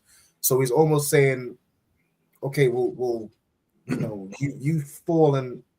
It's like you're saying it right. So someone said it down near the closest. He said it down near the closest. I think a lot of people are thinking ahead with it. Just stay right here with it. If you're justified, he said Christ has become to no effect unto you. If you say that you don't kept the law, then it's not really for you. Because Christ has come to free those who in bondage, who facing death. Right? And if you're facing death, if somebody say, man, I'm gonna let you go and I'm gonna put you on probation instead of death. I'm gonna give you time to see if you can get right. Somebody would take that. Right. But if it is that I'm already right, I'm justified by the law. You look at the law, I ain't getting punished. I'm good. Then I'm falling from grace. I don't need grace. Right. You don't need grace. That's it. Right. I don't need the grace. So down the same thing where you saying, Rabban, there's a bit of sarcasm there too. It's like Paul is trying to teach something to people who ain't getting it. And to make them get it, he have to down there jump on their side and walk the steps with them to show them this is some bullshit you're talking. Oh, God. You understand? This year when you talking here, you see how this is bullshit, right? You see it yet? All right, let's walk some more. Many times you don't get that in council, in class. Somebody walking you down your point and it's like, okay, yeah, I see it. Let's go back. Let's go back that way and go left instead. You get the point? Where we at? Oh, Slack, you're saying something? No. Oh, okay, keep going. Come. Verse 5. For we, through the Spirit, wait for the hope of righteousness by faith. We, through the Spirit, we wait on that. We wait for that grace period. We wait on the hope of righteousness through faith. Meaning we're going to take that grace period and we're going to start a work. We believe, we learn this thing, we believe it, now we put it into play. And we hoping for hope of righteousness, meaning to be made right. All right, go ahead. Verse 6. For Jesus Christ, neither for in Jesus Christ, neither circumcision availeth anything, nor uncircumcision, for faith which worketh by love. Right? But faith which worketh by love. In Christ, the circumcision did not avail anything, neither the uncircumcision. Because really everybody's a sinner. That's what he's saying. It's like this thing here, really, it ain't availed nothing. Because everybody is a sinner. The people outside of Jerusalem is the uncircumcision. The people in Jerusalem is the circumcision. There's really no difference when you look at it because everybody done broke the law. The ones outside following the heathens. The one in Jerusalem, all circumcised on the 8th day, but become adulterers, become fornicators, become, alcoholics, become, everything else. You get the point? Oh, God. In Christ come on the scene now, everybody gain a fresh start. Everybody starting over. Go ahead. Cut one cut. Hold on 1 second, Kat. I just wanted to touch base. So basically, Paul's saying that for those who are uppity, you think that you're keeping the whole law, that Christ is not for you. He's saying that Christ is is for everybody. Okay, it's sarcasm down there. It's like he's saying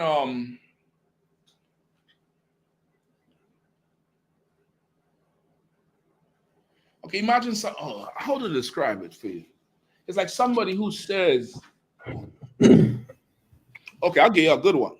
We have a food program in the UK, right? Under command Johnny Han. Give him my hand. That's right. Set up a whole charity in the UK. It's a government charity recognized by the UK government. We're working for the government, but they recognize our, how to say sovereign. they recognize our ability that the generals set up to help Black, Hispanic, and Native Indian people.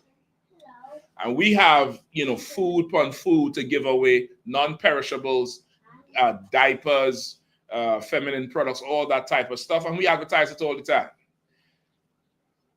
How many calls you get from the UK outside of the school? UK people who want food? Damn near none.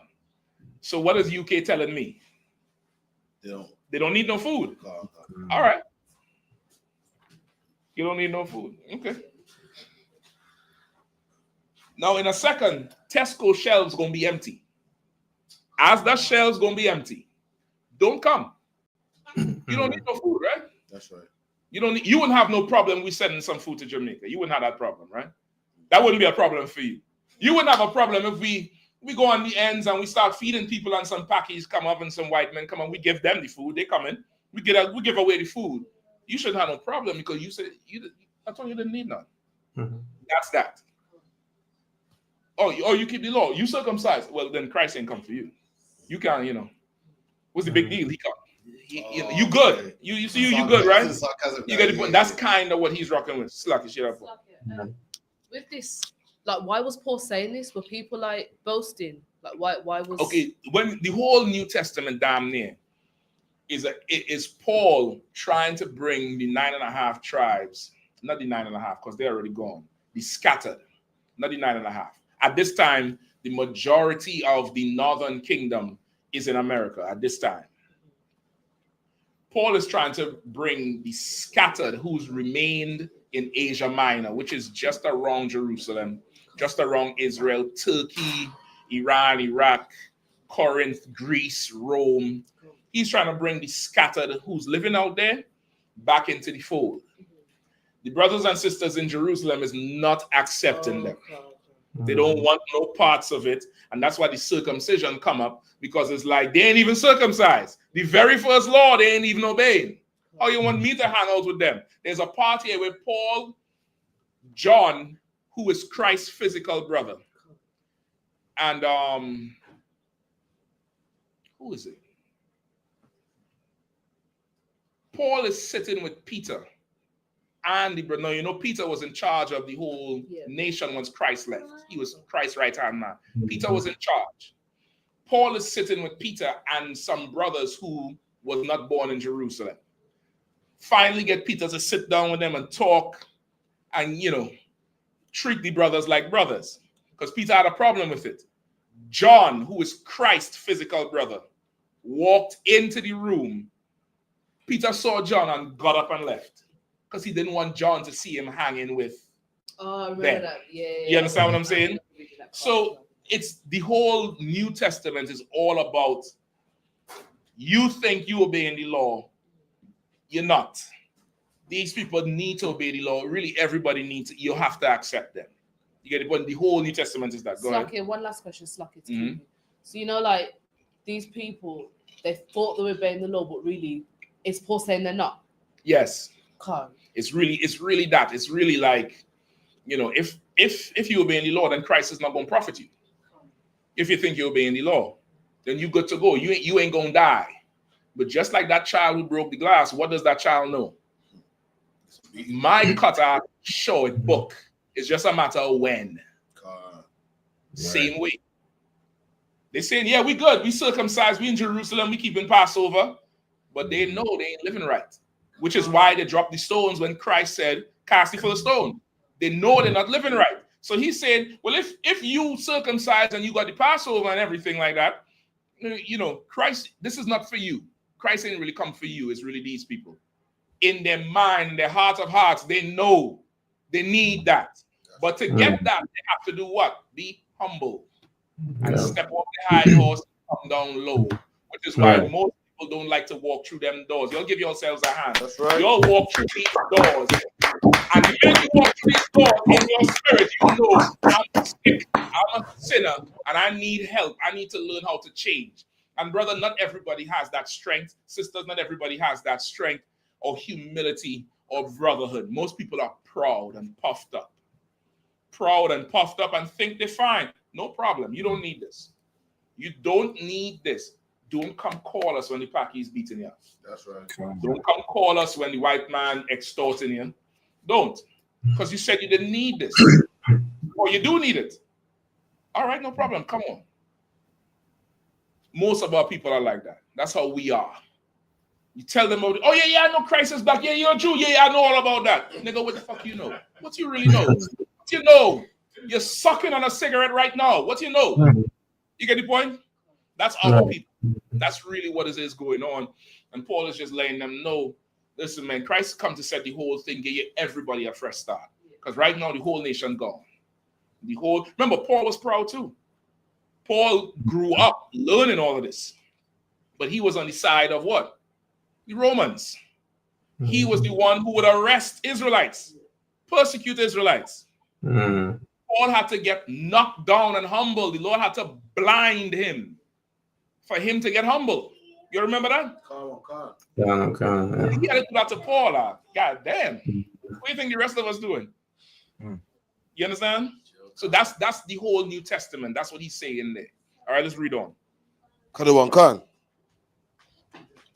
Verse 4. Christ is become of no effect unto you. Whosoever of you are justified by the law, ye are fallen from grace. Go ahead. For we, through the Spirit, wait for the hope of righteousness by faith. We went through that. For in Jesus Christ, neither circumcision availeth anything, nor uncircumcision, but faith which worketh by love. Right? Christ is the reset. So it don't matter what you did in the past. It matters what you do from this day forward. That's right. Christ is the reset. And brother, we all need that reset, whether we want to admit it or not. Whether we want to admit it or not, we all need it. God damn. We need it. You know how much of us forget some of the shit we done did in our teenage years and in the 20s or whatever. We don't forget it. But if somebody you meet from back then, you see them, what do? You hail them up? Nah, you turn the other way because it's like, yo, I don't want that person to see me. That shit we just do right there. Some you gotta look the other way. Hey, Chimney. Look at your name. Hey, Chimney. Hey, Chimney. You used to call him Chimney. Hey, you know why? He was always smoking, but yeah, man was always smoking. And you're like, yeah. How to go in? Where you going? Go and smoke? Yeah, I mean, go ahead, brother. You had your hand up. No sweat. Come on with it. How long is the grace? Will Christ give the grace period to an individual? That's a good question. For changing. That's a very good question, and it's worded right. Individual. It's not a nationwide thing that ends on the 5th of March 2065. It's individual, which means what? You could leave this building tonight and get hit by a bus. Your grace ended. Or you could leave this building tonight and live till 95. And you have how much ever X amount of years of grace until Christ returns. That's right. Your grace ends if you die and when Christ returns. It's a combination of that. Because you could die and come back in reincarnation. We pray that every Israelite who dies, there's some more here if you all want to. If you want to pass it around, if anybody need a drink, all right? You'll get down. It's no problem with me. Let me get a little top up here. Hold on. Because I know there ain't no grace in this bucket. I know once the grace leave this, once the bottle leave this table. It's fallen from the grace. Y'all go ahead, have fun. Y'all go ahead. If it come back to me, most I Christ. If not, yeah, I mean, I got some. Yeah, I mean. So that's how it is. Remember, the scriptures say, "He that endureth till the end, the same shall be saved." So, individual thing, this is what you got to do: live every day like it's your last. That's right.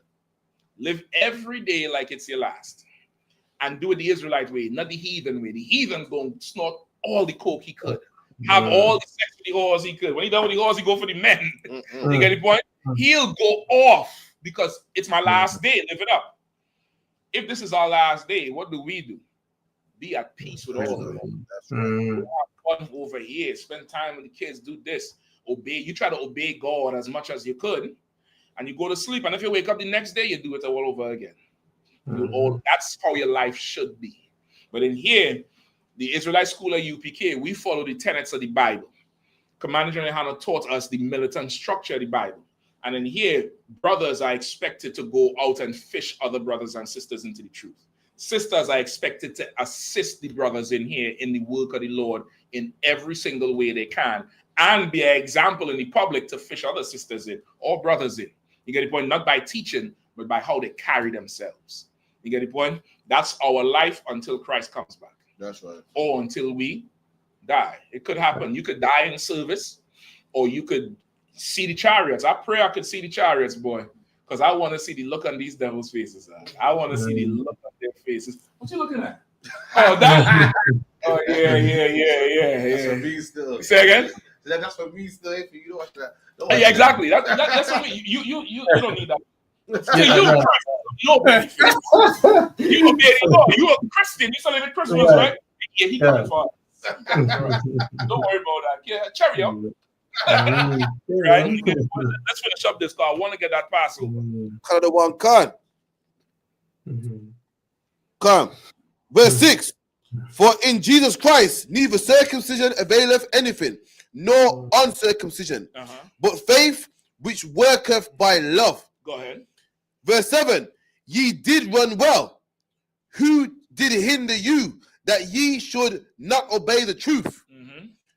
This persuasion cometh not of him that calleth you. Hold on, where you wanted? Up to 6 or 7? Up to 6. All right, we good to go. All right, we good to go at 6. All right, where we at? Any more questions? Since you had your hand up, right? Go ahead. It was the first. Sorry, it was First Samuel 19, verse 20. Cap, so Slacky, go ahead and take the sweet sister. I'm gonna be right back. 23 and 24. First Samuel 19, 23 and 24. First Samuel 19, 23, 24. 23, 24. Read that, Baba Kushar. Anyone got that? First Samuel 19, 23, 24. First Samuel chapter 19, verse 23. And he went thither to Nahath in Ramah, and the Spirit of God was upon him also, and he went on. And he went on and prophesied until he came to Nahath in Ramah. Come on. 24. And he stripped off his clothes also and prophesied before Samuel in like manner, and laid down naked all that day and all the night. Wherefore they say, is Saul also among the prophets? Okay, so what's your question? We got that. About when it says stripped off naked, like wow. When it says naked does it? Someone get me naked in the blue letter. Naked doesn't mean butt naked. Naked. For instance, if you see a solicitor without his tie, you be like, yo, it's naked. This King Saul took off his priestly garments, right, and was in regular garments. That's what it means to be naked. Like good man will say, yo, I'm naked. I mean, I ain't got my good on me. Naked doesn't mean butt naked. So King Saul got happy and was good and crazy. Oh shit, got happy. And he said, yo, this naked, man. This is the king. And he ain't got the crown on him. This is the king, and he got regular clothes, got pajamas on. Like, he's naked. Go on, bro, get me naked in the Bible dictionary. You know that naked is what is without a tunic, I believe it says. If you got it in Bible Kushar. In the Bible dictionary, get me naked in the blue letter. Come on. Dictionary. In the blue letter, in the bottom part, you know that to what naked is not have a tunic on or have half a garment on, I believe. God, I have naked in the Bible dictionary. It says naked. The Hebrew and Greek words so translated mean without any clothing or poorly clad. Poorly clad. Keep going. Without an outer garment. There you go. The outer garment. So imagine you go to the bank and you see the banker with no tie on. You see the banker with no blazer. Like, fuck, what's wrong with this? Is it just on Friday? You're not just properly. He ain't naked. His nipples ain't showing. You know, you're not naked, but like it's not just properly. You're seeing the king happy. The king's happy. We beat the Philistines, and he's naked. What's the king supposed to just like? The Piccadilly crown on. But he's happy. He's like, yo, fuck this. Took that off. Yo, he's happy. He's getting down. That's what it means why King Saul was naked. We beat the Philistines. He's happy. He's partying. She's not dressed clad. Clad is like you clad a building. It's what you dress like. He's improperly clad, improperly dressed. He's happy. He's not wearing his king, his ephod, crown, his garment, his outer cloak, his cape around him. He's having fun. And that's what I mean by King Saul was naked. That's what I mean. Not that he was butt naked and whatnot. But he was having fun. He was happy. He beat the Philistines and he took off his priestly garments. Like just like how a policeman, if you saw a policeman with his police badge, you're like, yo, he's naked. He ain't just right. Read that again, Baba Kashar. Can't see. I was like the verse or the definition one more time, Baba Kashar. Can't see. Poorly clad without an outer garment. Poorly clad, poorly dressed without his outer garment. What's the outer garment today? A blazer, tie, the cufflinks. You saw Keir Starmer without that. You're like, yo, he's naked. He ain't dressed properly. That's what they're talking about. King Saul wasn't naked. His nipples weren't showing. You feel me? He was put slack as No, the sister was reading about King Saul was naked. So I got a different definition of what naked means. Like he was poorly clad, he didn't have a garment on. I got you. Not butt naked, but I've on what the dictionary, the definition of naked biblically. Yeah, it's not. Don't take naked as like today. Once again, the oppressor, his grapes are grapes of gall. Okay. So for him, the word naked, the bitter naked, butt naked. Biblically, naked is, women who go out for carnival. How are they dressed? Naked. Yeah. They ain't butt naked, but shit, I can't tell.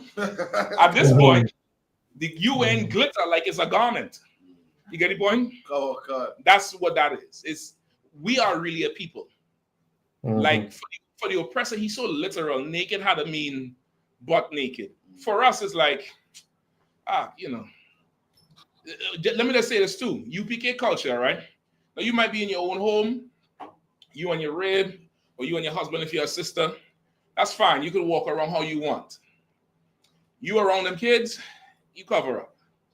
You don't wear the vest, the wife beater, brothers and sisters. Don't walk around with the battery rider, sister. Now, if it's for your husband, that's fine. But you don't want the kids to see you underdressed. He could see you underdressed because consider the end of him seeing you underdressed. There's an end to that, and that's good. But them kids, you don't want to expose them. They have to make sense of everything, and they need to see you properly dressed. The oppressor makes you think it's okay to see each other naked. Like after a certain age, your kids, you can't see your children naked, and you have to make them know you can't see them naked. You got to train them up early and get them to be able to go to the bathroom on their own and take a bath on their own. And if you had to go in there and help them, you had to walk in backwards and say, no, I can't look at you. I can't look at you. You might have to take a peek to make sure they ain't burning themselves or whatever. But you don't want to be in the habit of walking around naked in front of kids and shit like that, or underdressed. And the same thing, like if you might be living with brothers and sisters, you might have to live in the same home, multiple families. Once you walk out of that bedroom with you and your rib, or you and your husband, keep a rope by the door and put it on.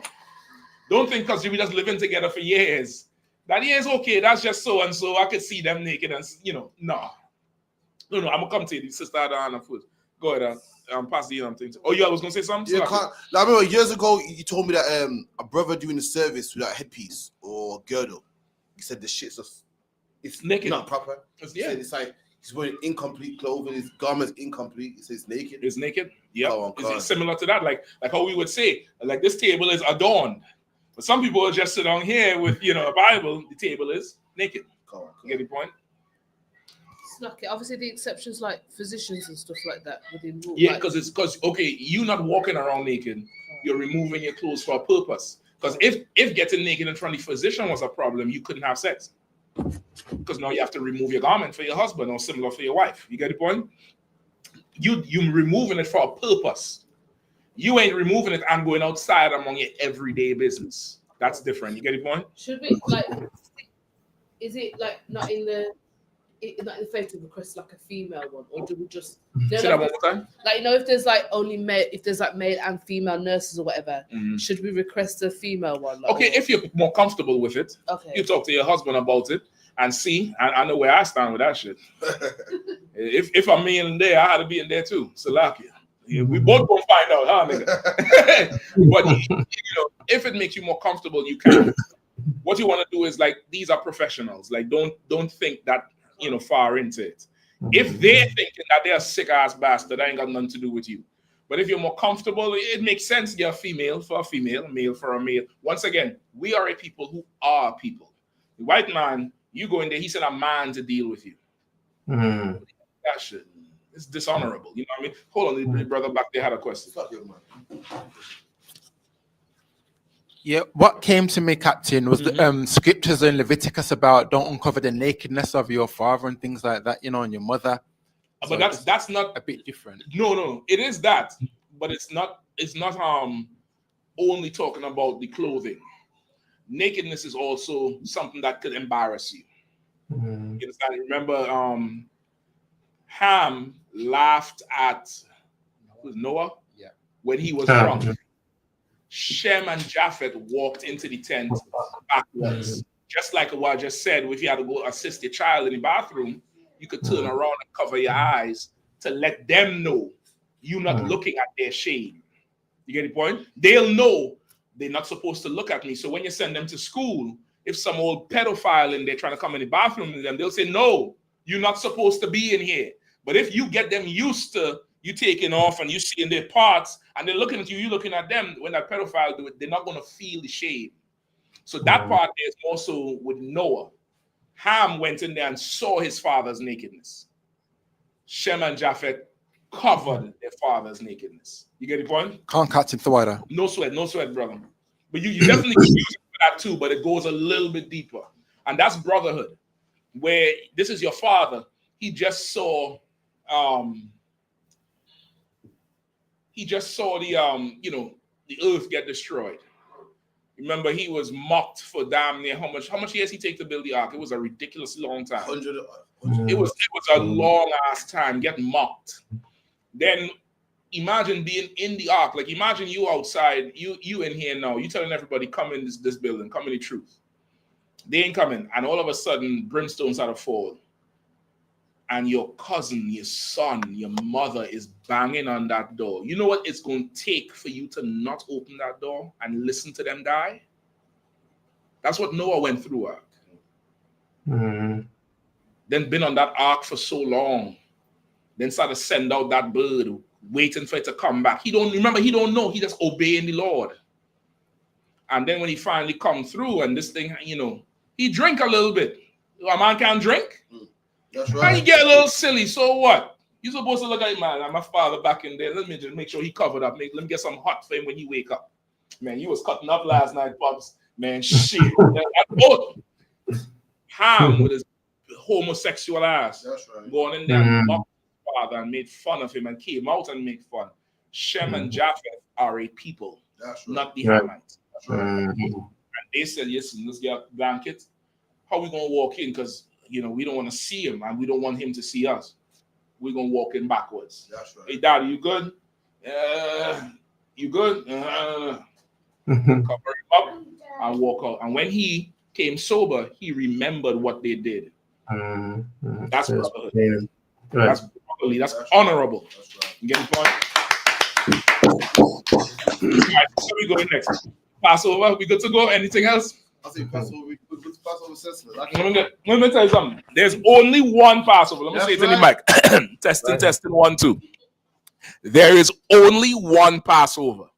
According to Dumgabar, that thing you having in that house with that whole you married and them bastard kids who's not even yours is a lamb dinner. That ain't no Passover. Take it how you feel.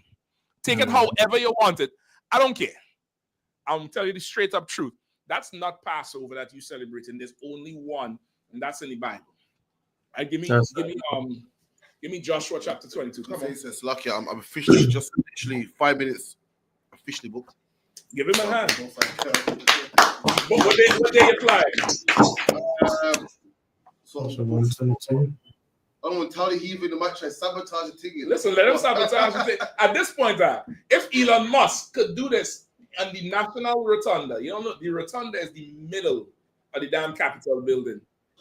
DC is the capital of the world. It's not the capital of America. That's where people make decisions on who gets rice and who gets bombed. Then he's not a politician. Nobody elected him. He's just a billionaire. And he said, yeah, we did it. And made the Hitler sign. If that retard could do that shit, I don't give a damn who had to say about my fringes, my shield, my chains. Shut him out, nigga. Because if he could be an open Nazi, don't tell me shit about being a Jew. You get the point? Everybody get their Passover tickets booked, man. If you need some help, contact Captain Karafi. He gonna walk you through the whole thing, Dumgaba. He got all the experience with booking, getting the flights. This year is a little bit more expensive with the flights because of the timing. But brother, Passover is worth everything, man. Make that pilgrimage, man. Do it. Do it. This is your culture. This is your culture. The scriptures say, where your treasure is, there is where your heart is also. Where you put your money, that's what you love. That's right. That's what you love. All right. Let me get Joshua. All right, Joshua 20. All right. Yeah, Joshua chapter 22. Any more questions there, Robin, or we good to go? There was a few short questions in the comments. I may have to get them next week, Robin. If you can write them down, I'll get them next week for sure. Oh, Saturday. Saturday we where? We in Leicester? Saturday we up in Leicester. Get Leicester. You don't know I love Leicester like I love Leicester like cooking. When I first came here, Radar took me to a concert in Leicester, brother. In a club with Mist and a few other artists, brother. And Leicester is home, brother. I'm gonna tell you that straight up and down. If I don't go anywhere else after Bromcap, it's Leicester. I'm trying to tell you. I love London and I love Manny too. But Leicester, boy, god damn it. Leicester is home. We're gonna be up in Leicester Saturday at what time? 5 till 7. 5 till 7 at the Caribbean Center. Maidstone Road. You'll come on down. We'll answer them questions there, Lord allow, all right? All right, where we at?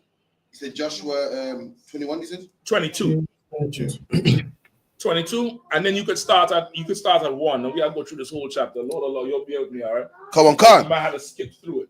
Go ahead. Then Joshua called the Reubenites and Gadites and the half tribe of Manasseh and said unto them, ye have kept all that Moses, the servant of the Most High, commanded you, and you have obeyed my voice and all that I have commanded you. Right.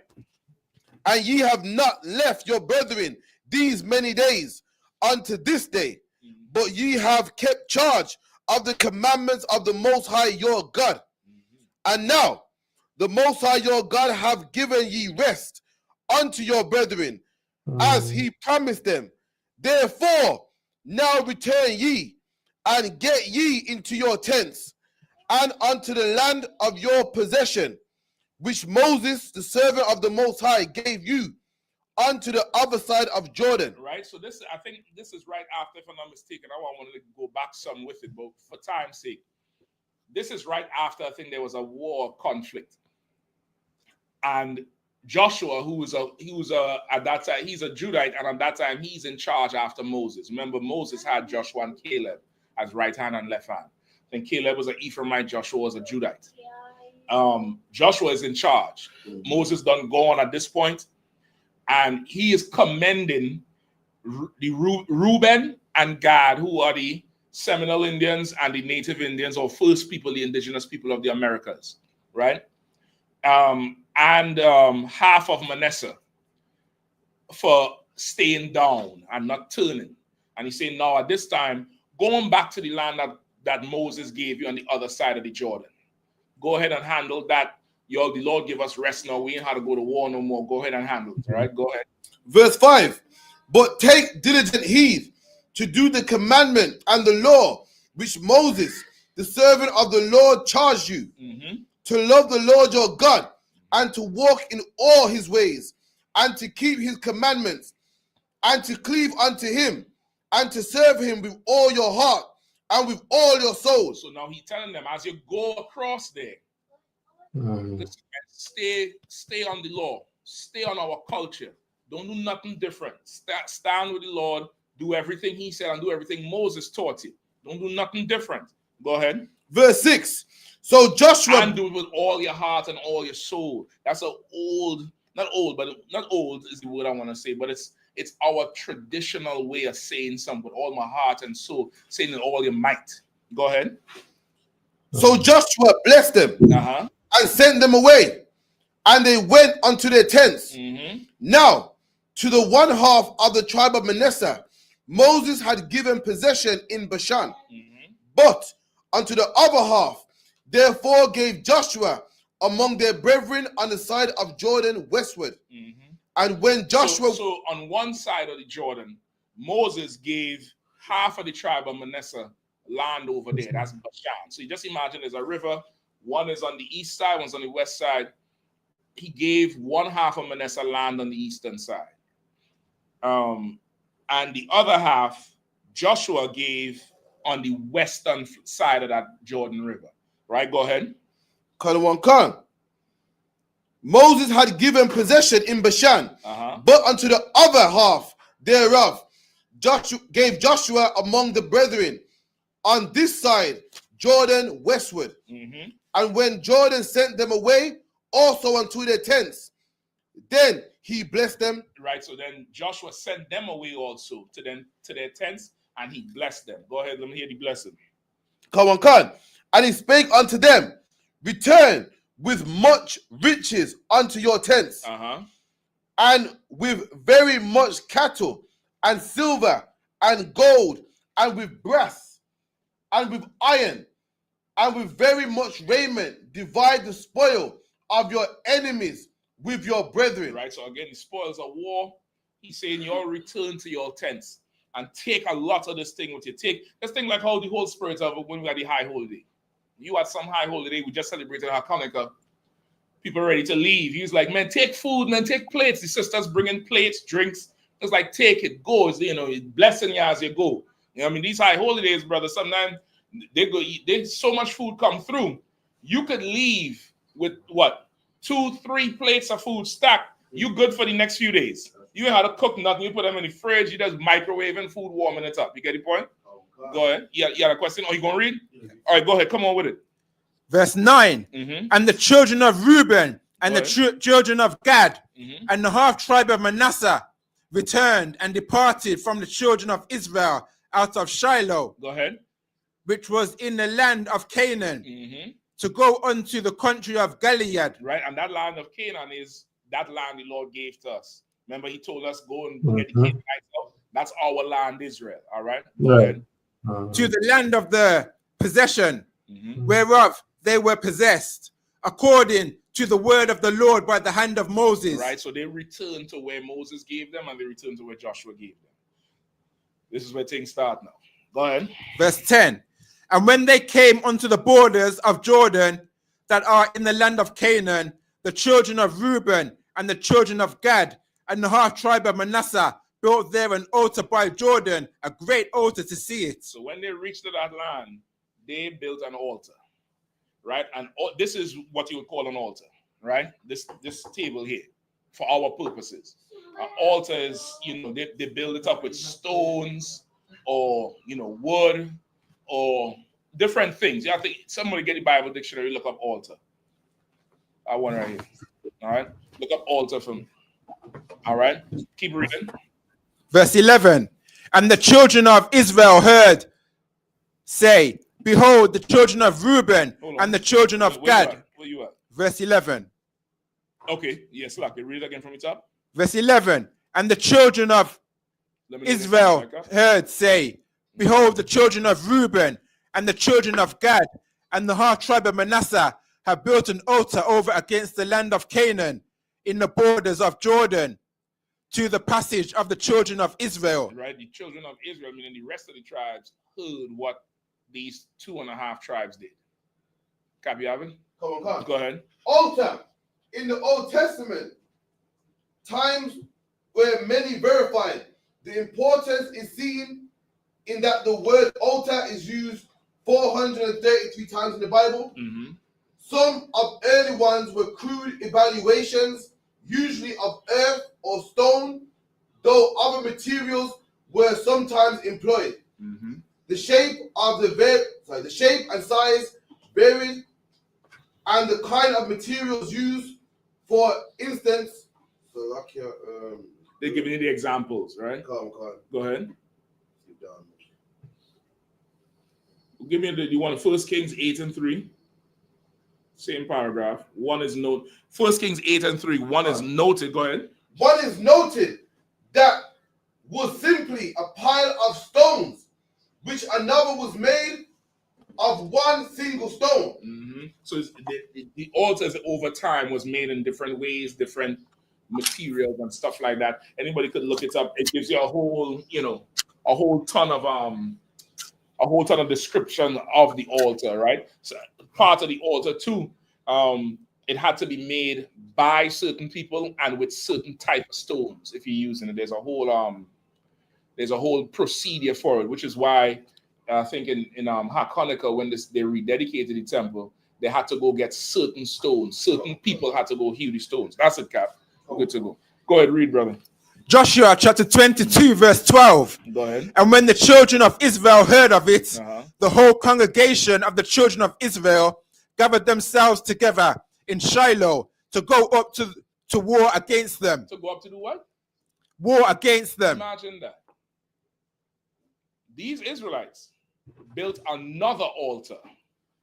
There's supposed to be one altar in the main part of Israel. They built another altar. The children of Israel heard this and didn't say, let's go talk to our brothers. They didn't say, well, we all Israel. God ain't just with, y'all alone in Jerusalem or in the land of Canaan, Joshua. The Lord ain't just with you. He with us too. Israel heard that and said, they left the land of Shiloh. What does Shiloh mean?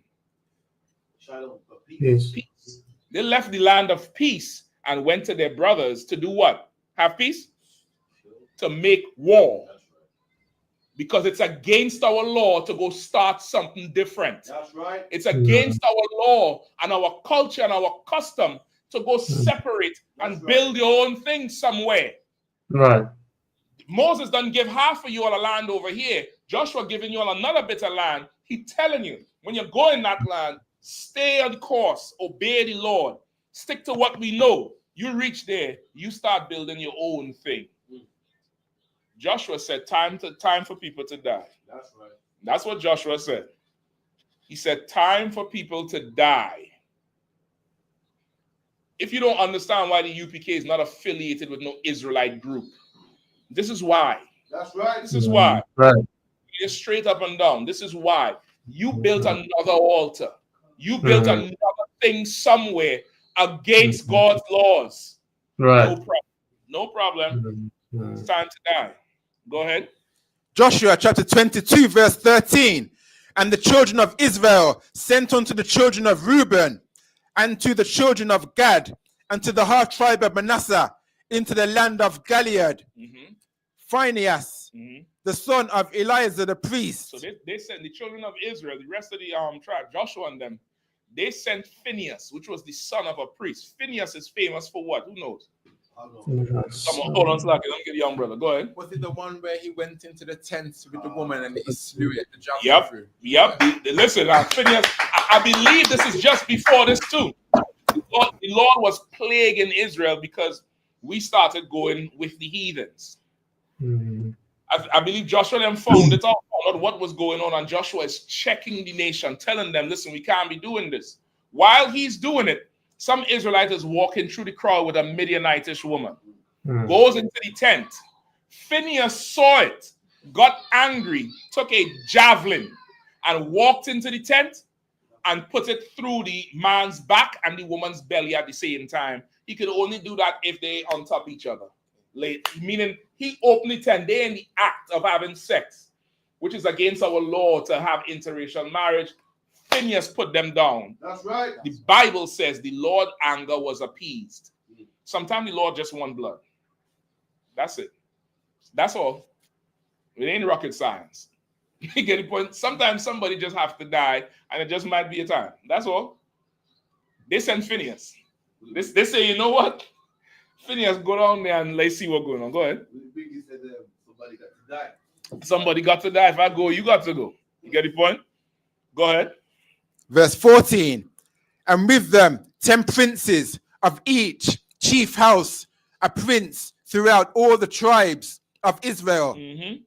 And each one was an head of the house of their fathers among the thousands of Israel. So Phineas' entourage was men who was renowned and from great houses all throughout Israel. Like he went down there with a strong crew to see what the hell was really going on. And they knew Phineas was capable of making war if he needed to. You get the point? Go ahead. Verse 15.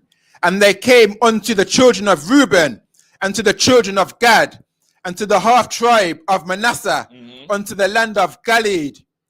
And they spoke with them, saying, Thus saith the whole congregation of the Lord, what trespass is this ye... What trespass?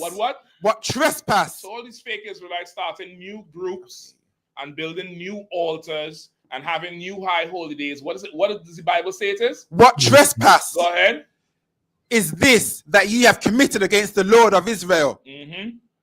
To turn away this day from following the Lord, in that ye have builded you an altar, that ye might rebel this day.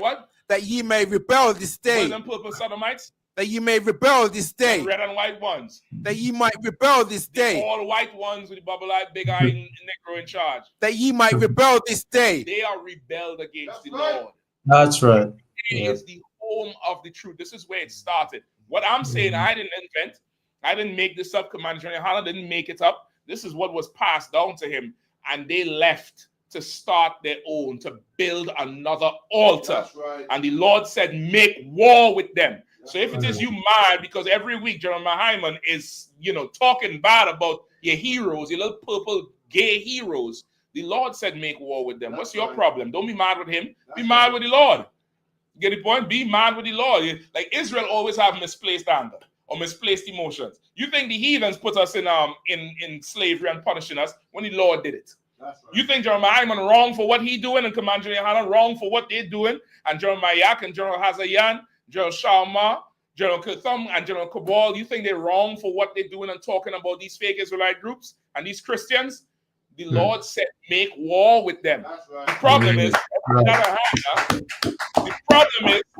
why are you not making war? That's right. Huh? You're supposed to be making war. You think we all in peace? We all Israel, really? I can't tell. I ain't never seen you at Passover. I ain't never seen you put in overtime shift to buy a plane ticket to go to Passover in the States. I ain't never seen you do that. I never saw you do it. And I probably never will. That's right. But that's all right. You perfect. You falling from grace, right? You good. Keep going. That ye might rebel this day against the Lord. Verse 17. In the iniquity of Peor, too little for us. Is. Read it again. Verse 17. Is the iniquity of Peor too little for us, from which we were not cleansed until this day, although there was a plague in the congregation of the Lord. Right, the iniquity of Peor, right? I wanted to get it tonight, but just for time's sake, I might skip it. This is when that fool, I think it mentions his name here, Achan or Akan or something like that. Huh? No, that's the fool who took the garment. When the Lord said, burn and bury everything, he took the Babylonian garment. I probably will pull it for you in a second. Keep reading out. Verse 18. But that ye must turn away this day from following the Lord, and it will be, seeing ye rebel today against the Lord, that tomorrow he will be wroth with the whole congregation of Israel. Right? That's what we have to understand. When we rebel against the Lord, he, just like a father, he ain't just coming for you. The whole house gonna feel it because he angry. That's how a father is. You have siblings and somebody do something. When they get their punishment, you better be on your P's and Q's. Because that belt could turn from them to you in a second. And you know it. Yeah, those of us who grew up with siblings or cousins in the house. When judgment come to one, the rest better, not. And what about you? You laughing? Where's your homework? Bring it.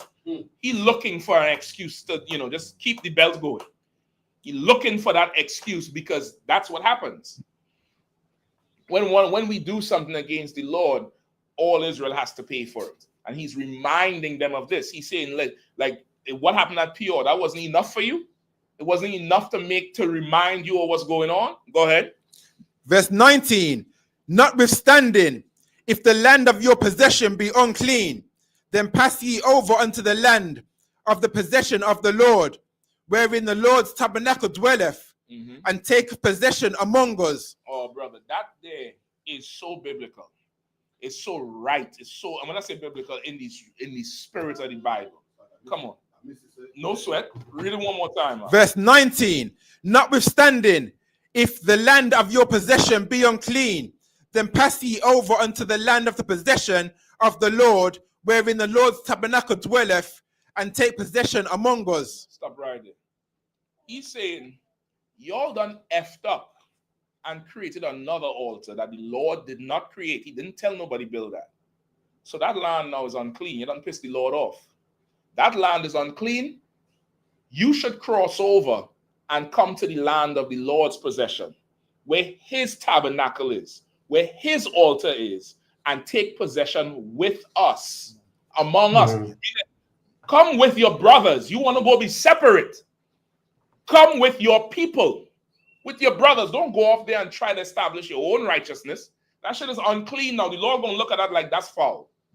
Like that thing right there is foul as hell. You understand? Keep going. But rebel not against the Lord. Say it again. But rebel not against the Lord. Say it one more time. But rebel not against the Lord. Come on, you read. Nor rebel against us in building you. To rebel against the Lord is to rebel against the brotherhood. That's right. You don't start to buck and rebel against the brotherhood. You're rebelling against the Lord. That's right. And the Lord will make war for it. And we'll make war too. We men of war. We ain't scared of no war. In fact, the brothers in here, when it's too much peacetime, brothers get antsy. Brothers get antsy. You can imagine sisters in the house is like, oh Lord, go to camp, nigga. Because shit. Brothers, you're like, we are soldiers for life. We're not civilians. We need something. And you providing it. And we ain't shy. We're going to deal with it. Listen, the next 4 years for the whole entire earth is going to be a period of decision. It's like the Valley of Jehoshaphat. It's like the Lord and the Spirit brought that into each and every one of our houses. You are going to have to decide which side you're on. It started yesterday. That devil is in office. That's Satan in office. Y'all see America, half is cold and half is on fire. Hell done froze over. Hell has frozen over. They done ramped it up on the children of Israel. We close to the end. You're going to have to decide. You're going to have to declare your colors. Can't stand the fence no more. Either you're going to be with the ones who make war, or you're going to be with the ones who are warred against. But you're going to have to decide. Go ahead. Read that last part again. But rebel not against the Lord, nor rebel against us in building you an altar beside the altar of the Lord our God. You rebel against the Lord if you're doing anything outside of the Israelite school at UPK. That's right. You do anything outside of the authority of Command and General YAHANNA, you are rebelling against the Lord. Thus saith the Lord. That's right. This is Joshua talking, not Moses, not the one who gave the law. So what? Does that mean Joshua's words is of no effect? No, nigga. Same way Command and General YAHANNA's words is not of no effect. You just simple and hard-headed, and you're going to learn. You're going to learn. No problem. I hope I'm the one to teach it. But you're going to learn. Keep reading. Verse 20. Did not Achan, the son of Zerah, commit a trespass in the accursed thing, and wrath fell on all the congregation of Israel, and that man perished, not alone in his iniquity. Right? He's reminding them. Did not Achan do this thing against Israel? Did not he do this and Israel suffered? And listen, he perished, but he ain't perished alone. Let me just remind you all of it. Give me that same Joshua chapter 7. You hold where you are, brother. Just so it's not confused. Caps or Radar, either one. chapter 7.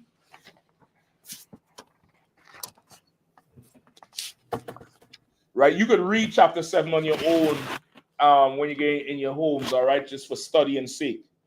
I want you to start at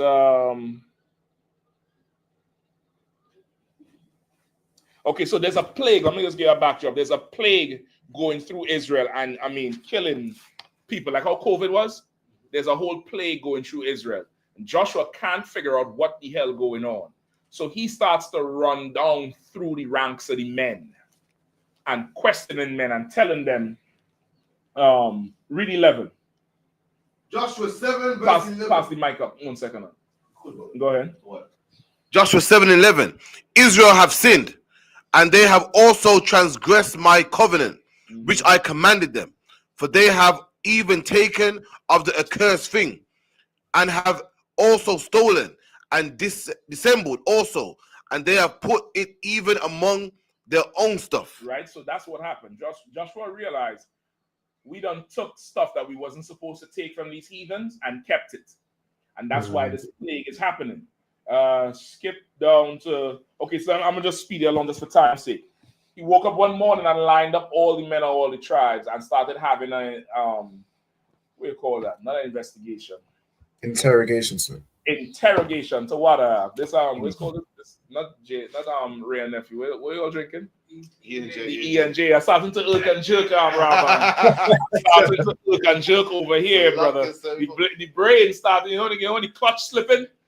When you only that button, it's slipping. The brain starting to irk and jerk. The interrogation. He started to interrogate each man down the line, and then he came down to Akan. All right.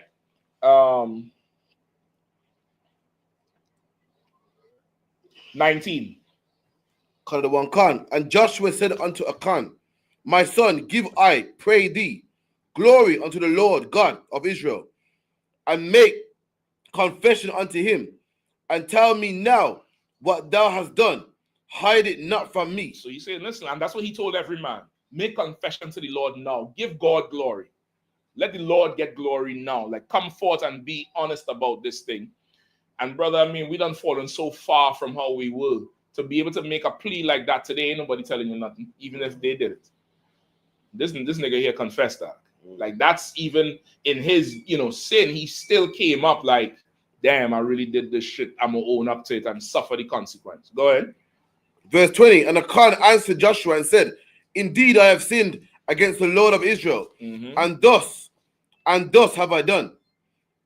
When I saw among the spoils a goodly Babylonian garment, and 200 shekels of silver, and a wedge of gold of 50 shekels weight, then I coveted them and took them, and behold, they are hid in the earth in the midst of my tent, and the silver under it. So he said they were supposed to burn everything from the Babylonians, slaughter everything down to the goats and all that shit, and burn it and take nothing. That was the orders.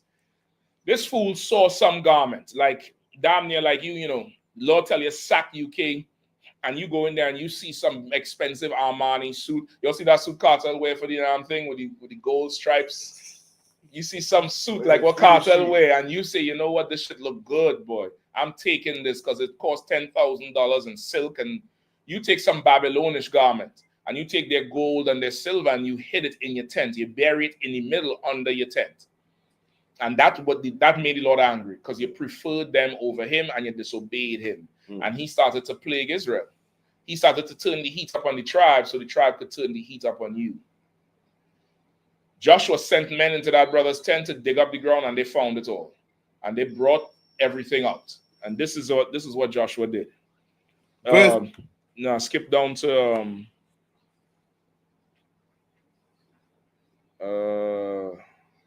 hold on. 25. Come on, verse 25. And Joshua said, why hast thou troubled us? You say, why you trouble us, man? Why you do this thing to bring this plague on us? Go ahead. Come on, Khan. The Lord shall trouble thee this day. So today, the Lord gonna trouble you. The Lord, now you troubled us for so long and you ain't said nothing. You watch all these people die. You watch us go to war and the heathens beating us, which is unheard of with Israel. Even till this day, Mike Tyson, 60-something years old, he could be somebody's grandfather. We all still wanted him to beat that devil. That's right. And we took it personal when he didn't. Same thing with I forget the dude name who fought Tyson Fury, the brother from Alabama. What's his name? Deontay Wilder. Deontay Wilder talk all that shit till this day and go in there and let that old, can't even say the word, they don't flag the thing. Yeah, you can't even say the word now. You let that Romani beat him. God. Clumsy clown Romani beat him. Black people took that to heart. We don't take losing to heathens easy. Even back in the day with your parents' time, the West Indies cricket team, that team was beating England and Australia for racism. That's right. It was beating them white boys for all the years of slavery and colonialism. We didn't like it until this day. When England beat West Indies, we take it personal. Like these things, we have to win. And Joshua is like, you watch them beat us and lose and you ain't said nothing. You troubled us. Today the Lord gonna trouble you. Go ahead. And all Israel stoned him with stones and burned them with fire. And they had stoned them with stones. After. Slakia. After they had stoned them with stones. And after they had stoned them with stones. Listen now. Let me tell you something now. Phineas, who was the son of a Levite, he was a priest. Levi is a priest till this day. Levi catch you doing something down there in Haiti. What do? Stone you with stones. And then when you're on the ground and you all, dazed and you can't get up, they put some tires all over you and burn you. Them is the people of the Bible. That's right. You're going to say they're brutal and this and that. But I know one thing. Whatever that nigga who on fire did, I know I ain't doing. It's to drive the evil away from among you. That's what it's meant to do. It's to scare you like, oh my God, damn, look what they did to him. Yeah, I'm going to stop doing this shit. I'm done with that now. I'm done. He going to be back in the reincarnation. Don't worry, he ain't lost. But I ain't going through that shit. You know how long it takes to die with a stoning? The human body is so resilient, and Levi got time. They spend whole day stoning that nigga. He gets stoned here, he stumbled to the corner. They just follow him and just stone him down. And then finally, there's one video I saw. They stoned this brother so bad. He gets stoned. He ran and jumped into the fire. He just walked and threw himself into the fire. He wanted it to end. That would stop child molestation. That would stop drug dealing. That would stop raping. That would stop abortion. That would stop adultery. That would bring forth the kingdom of heaven. I ain't telling you go do it now, though. When Christ come back, that's going to be his kingdom. I'm telling you straight up. Keep going. Verse 26. And they raised over him a great heap of stones unto this day. And the Lord turned from the fierce. So the Lord turned from the fierceness of his anger. Right. And with that, the Lord turned from the fierceness of his anger and he stopped the plague. Nobody died from that day. Now go back to where you was, brother, where you was before in 22.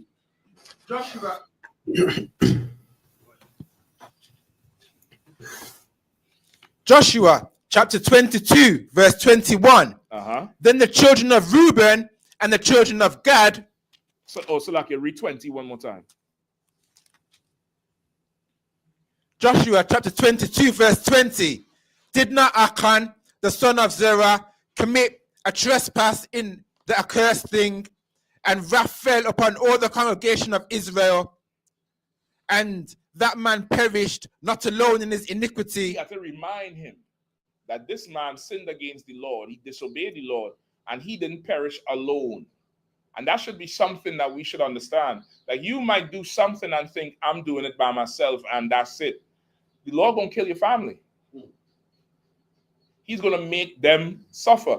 Why is that? Why is the Lord doing that? Who understands it? Who want to take a shot? Rhoda, check the mic.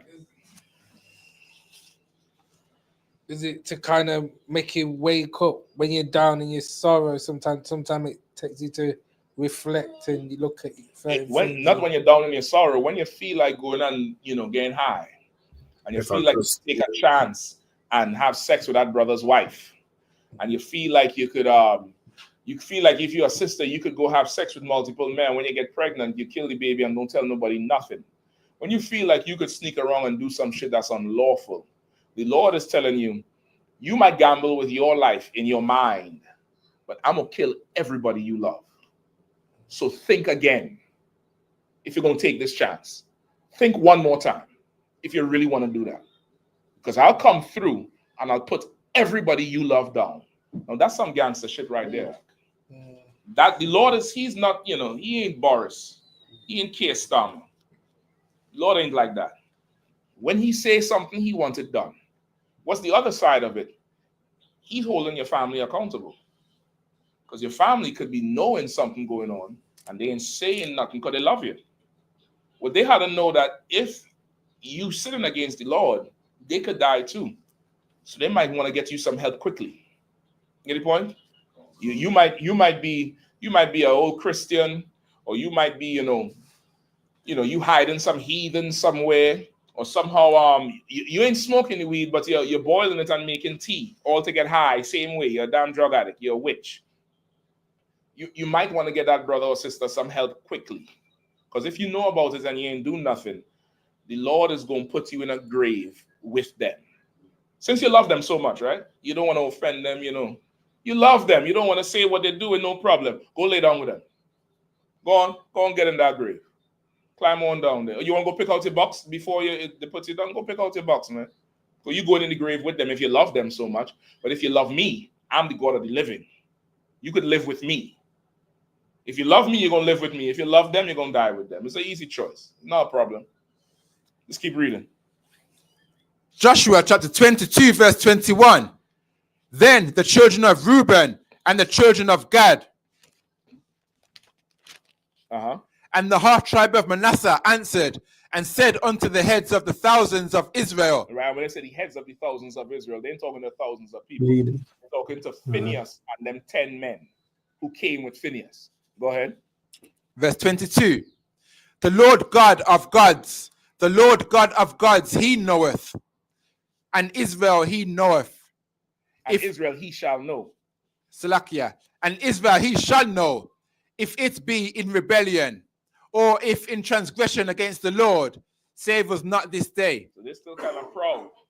They say, Lord, Lordy, Lord knoweth. If we doing this thing in transgression and it not be of the Lord, no problem. Don't save us. Let us fall to the Lord's judgment. That's what they say to us when Commander YAHANNA say the UPK is the home of the truth. The general said this 2012 or 13, all camps are to come back home. He opened the door. He said all Israelite camps are to down them colors and come back to the home of the truth. They didn't want to do it. And they say, if we're wrong, let the Lord judge. No problem. These brothers here said this in the Bible too. Go ahead. Verse 23, that we have built us an altar to turn from following the Lord, or if to offer thereon burnt offerings or meat offerings, or if to offer peace offerings thereon, let the Lord himself require it. You say, listen, if we're doing this thing and we wrong, let the Lord judgment fall on us. Don't save us. If we rebelling against the Lord, or if we right and we building this altar to do burnt offerings and the service of the Lord. What's the service of the Lord? Passover. That's the service of the Lord. So they planned to have a whole other Sabbath, a whole other Passover, a whole other Hanukkah. Well, not Hanukkah yet, of course, but any of the in Leviticus 23, they was planning to have different ones somewhere else. And they're saying, if we did that and we planning to still keep the law, isn't that what them Israelites say? And them Christians in the world? Yeah, I can still keep the law. I don't have to follow you all. Good. Don't. Don't. I want more territory, more crowns, more ribs, more children. I want more. Fine. Don't come get it. Don't come get it. I ain't going to force it on you. That's fine. You could have the world. Have it. I want what the Lord promised. You don't want it? Great. That's fine. When the Lord comes for you, don't call. Take it like Achan. Achan and his family went and laid down in that pit and got stoned. And then after they got stoned, got lit on fire. They didn't rebel. They didn't run. Did the scripture say they ran? Nah. They went and took the stoning, man. When that time come, just like how he was bold to build the altar, take them stonings bold too. Take it. Go ahead. Verse 24. Uh-huh. And if we have not rather done it for fear of this. In the last verse, they say, let the Lord require it. Meaning, if we did it, let the Lord come deal with us. Never say that.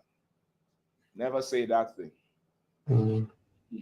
Never say that thing. Those of you all who grew up with brothers and sisters and cousins in the house, when the authority leaves, what do they say? Let's say they leave. Let's say it's older children, 16, 17, and younger children, 10, 11, 5, 6. When the authority leaves the house, what do they say? Who remembers? Come on. Is it when talking to the mic? Go ahead. Is it when the cats away the mouse will play? Well, that's what happens. But what do they say when they leave the house? Who have it, Rada? I'm gonna come to you, Rabba, and go ahead, Rada. Is it normally the the oldest person's in charge or something? They appoint somebody to be in charge, and then they say what? Whatever he says, you listen. Whatever he says goes. Yeah. Now imagine, or he or she, one of them children say, I ain't listening to you. I'm gonna do what the hell I want. And when mommy or daddy come home, shit, they could ask me what I did. Okay. When that car pull up or that door key, you hear the key jangling. Mommy coming, that person started to get nervous. Or daddy coming. And then you hear the report about what this younger one did. And they say, and what you tell them? I told them to stop. And what they say? They say they ain't listening to me. They're only listening to you. What does the authority do then? What does it do? What do they do? Someone's getting licked. Yeah, you're getting blows. But before you get the blows, you get reminded. I said, listen to him. You do what the hell they say. You don't want to obey them? No problem. And then you start to explain, but on your brakes and belts. But I was only doing this. Ain't no explaining. I told you what to do. And questioning that person's authority is questioning the Lord's authority. Because you question the Lord's judgment. You're basically saying the Lord shouldn't have put that person in charge. All right, no problem. Let's see how you think about this punishment now. You understand? Let's keep going. Joshua chapter 22, verse 24. Uh-huh. And if we have not rather done it for fear of this thing, saying, in time to come your children might speak unto your children, saying, what have ye to do with the Lord God of Israel? Go ahead. Verse 25. For the Lord have made Jordan a border between us and you, ye children of Reuben and children of Gad. Ye have no part in the Lord. So shall your children make our children cease from fearing the Lord.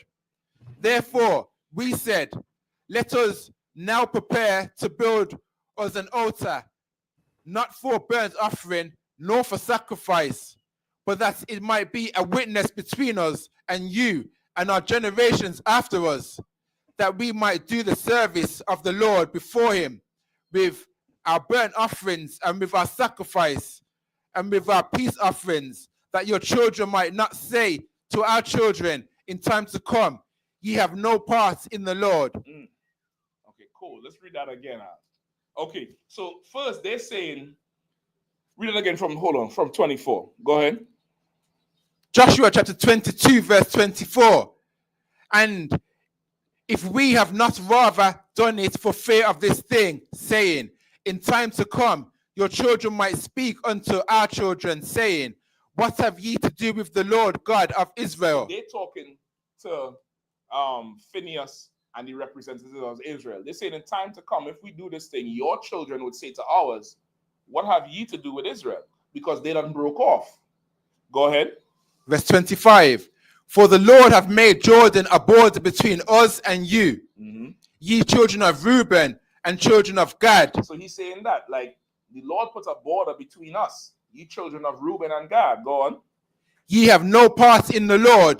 So shall your children make our children cease from fearing the Lord. So if you go and do this thing, your children might influence ours. Our children might start to think it's okay to go off and do something separate. You're going to influence ours. Go ahead. Verse 26. Therefore we said, let us now prepare to build us an altar, not for burnt offering, nor for sacrifice. So Phineas say, with that said, we're going to build an altar. But this altar here ain't for sacrifice and it ain't for burnt offering. It ain't to do the will of the Lord, like according to the holy days. Keep going. Verse 27. But that it may be a witness between us and you and our generations after us, that we might do the service of the Lord before him with our burnt offerings and with our sacrifices and with our peace offerings, that your children may not say to our children in time to come, ye have no part in the Lord. Phineas said, we're going to build an altar. And on this altar, we're going to do something that's going to let everybody and the Lord know there's a difference between us and you, so that in the future, your children, our children ain't going to say you ain't got no part with the Lord, or vice versa. Say, we're going to build this altar, no problem. Keep going. Verse 28.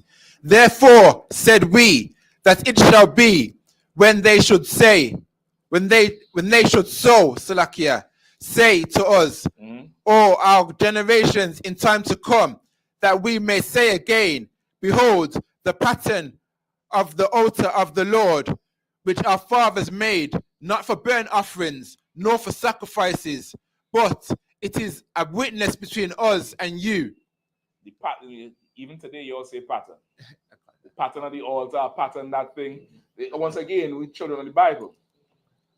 Basically, Phineas is saying, this altar we building is for you. You're going to be the burnt offering on this thing here. I'm going to speed it up just for you. Phineas threatened them in a priestly way.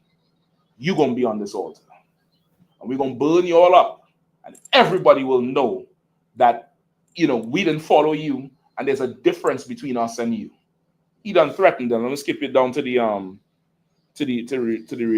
response. Hold on. Verse 29. Go ahead. God forbid that we should rebel against... Oh, that's it right there. They heard Phineas say that shit out. Phineas said to them, yeah, we're going to build this altar. We going to build an altar. You want to build one? We're going to build one. But this altar ain't for Passover. You know what I mean? This altar ain't for the Sabbath. You know what I mean? He started to pull out the weapons now. This altar ain't for that shit. Remember, Phineas is the one who killed Zambri in the tent. This altar ain't for that. This altar is so everybody going to know there's a difference between us and you. And for future generations, they're going to be clear who stand with the Lord. They turn around and say this. Read 29. Verse 29. God forbid that we should rebel against the Lord. See, you know what, man? I don't know what the hell I was doing. I was tripping, nigga. I was tripping. God forbid that we should rebel against the Lord. Listen, they was wise and they considered the end of this thing. That's what happened here. They was wise. Go ahead. And turn this day from following the Lord and build an altar for burnt offerings, for meat offerings, or for sacrifices, beside the altar of the Lord our God, that is before his tabernacle. And when Phineas, the priest, and the princes of the congregation, and heads of the thousands of Israel, which were with him, Salakia, heard the words of the children of Reuben, and the children of Gad, and the children of Manasseh, spoke, it pleased them. And Phineas, the son of Eleazar, the priest, said unto the children of Reuben, and to the children of Gad, and to the children of Manasseh, this day we perceive that the Lord is among us, because we have not committed this trespass against the Lord. Now, ye have delivered the children of Israel out of the hand of the Lord. You understand? Like, they was grateful for the stand which them brothers made against their own transgression. That's brotherhood. Like, we don't fall so far away where you can't tell Israel today what they're doing wrong. These brothers came there and told them, listen, man, y'all can't do this. You're going to mess up the tradition. You're going to mess up the lineage. Our children might be influenced by yours, and now the whole nation is off. Remember what the Lord just did. He was plaguing us until we put the evil away. And that fool, he didn't die by himself. His whole family got put to death. Right. What you want? You don't remember what you want that to happen to you? They say, man, listen, man, if we doing it by mistake, let the Lord deal with us. They say, no problem. We're going to build an altar. We're going to do it. You're going to be the burnt sacrifice. You're going to be the example for everybody to know we ain't playing. Them niggas said, oh, hold on. This is a misunderstanding. Sure. Fellas. You know what I mean? Man, cool man. Cool cool, man. Man, then we don't want no parts of that, man. Then we don't want no parts of that. This is why the UPK operates how we operate. We rule with righteousness and might. You're gonna have some might if you want Israel to listen. There's an interview. I'm gonna look for it, Rabbi, and send it to you. Where they're interviewing Bounty Killer and they're asking him why he has that persona. He said, "My people are not semi-demi people. My people ain't like he's really saying like the other nations. He said, my people is rough and tough because of how we grow, because of where we come from and the oppression. And I care about my people, but they ain't gonna listen to me if I come soft, if I come to them just talking. I had to come with power and might, or else they ain't gonna listen." That's right. Brother, that's true. That is true. These are people that seek a sign. We stiff neck. We need the glory. No problem. Israel need it. We gonna give it to them. That's right. We gonna give it to them. There's only one Passover, nigga. There's only one, and it's April 12th, 2025, Atlanta, Georgia, the 56th annual Passover presented by the I.S.U.P.K under command of YAHANNA. Anything else, you are building another altar, and it's only a matter of time before you become a burnt offering. I hope I get these matches for that. With that, pass the class over to Radaya Allah.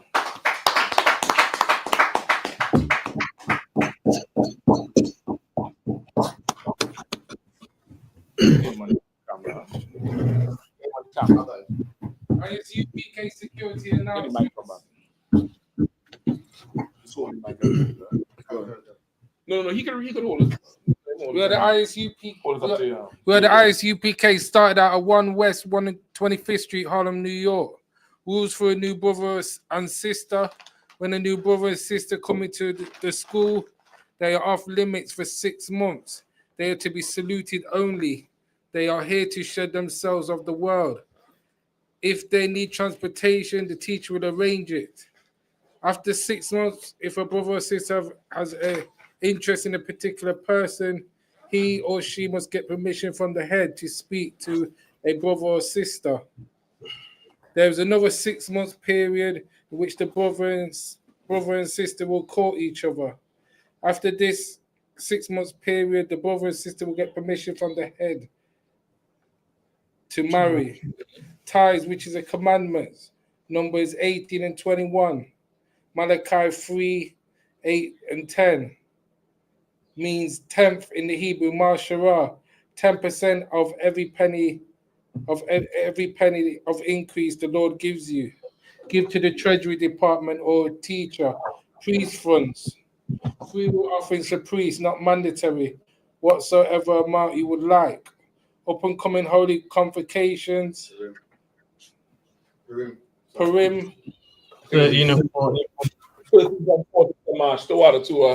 and 14 for March. Announcement for holy convocation from the sheet. Remind Akim and Aqua to check the bulletin board in the hallway. If anyone wants to be a trooper in the school, start wearing all black. Boots, shirt, pants, headband, scarves. With that, man of Israel and Magium.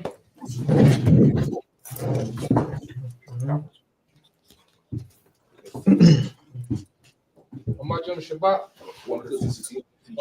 One courtesy to the teacher. Man of Israel, Magium Shabbat. Magium Shabbat. Magium. Barak. Yahweh Hashem Yahweh. Yahweh Hashem Yahweh Shabrakathum. So we're gonna give the sisters a Kai salute. Man of Israel, Magium Shabbat. Magium. Barak. Yahweh Shema. Yahweh Matah. Dismiss.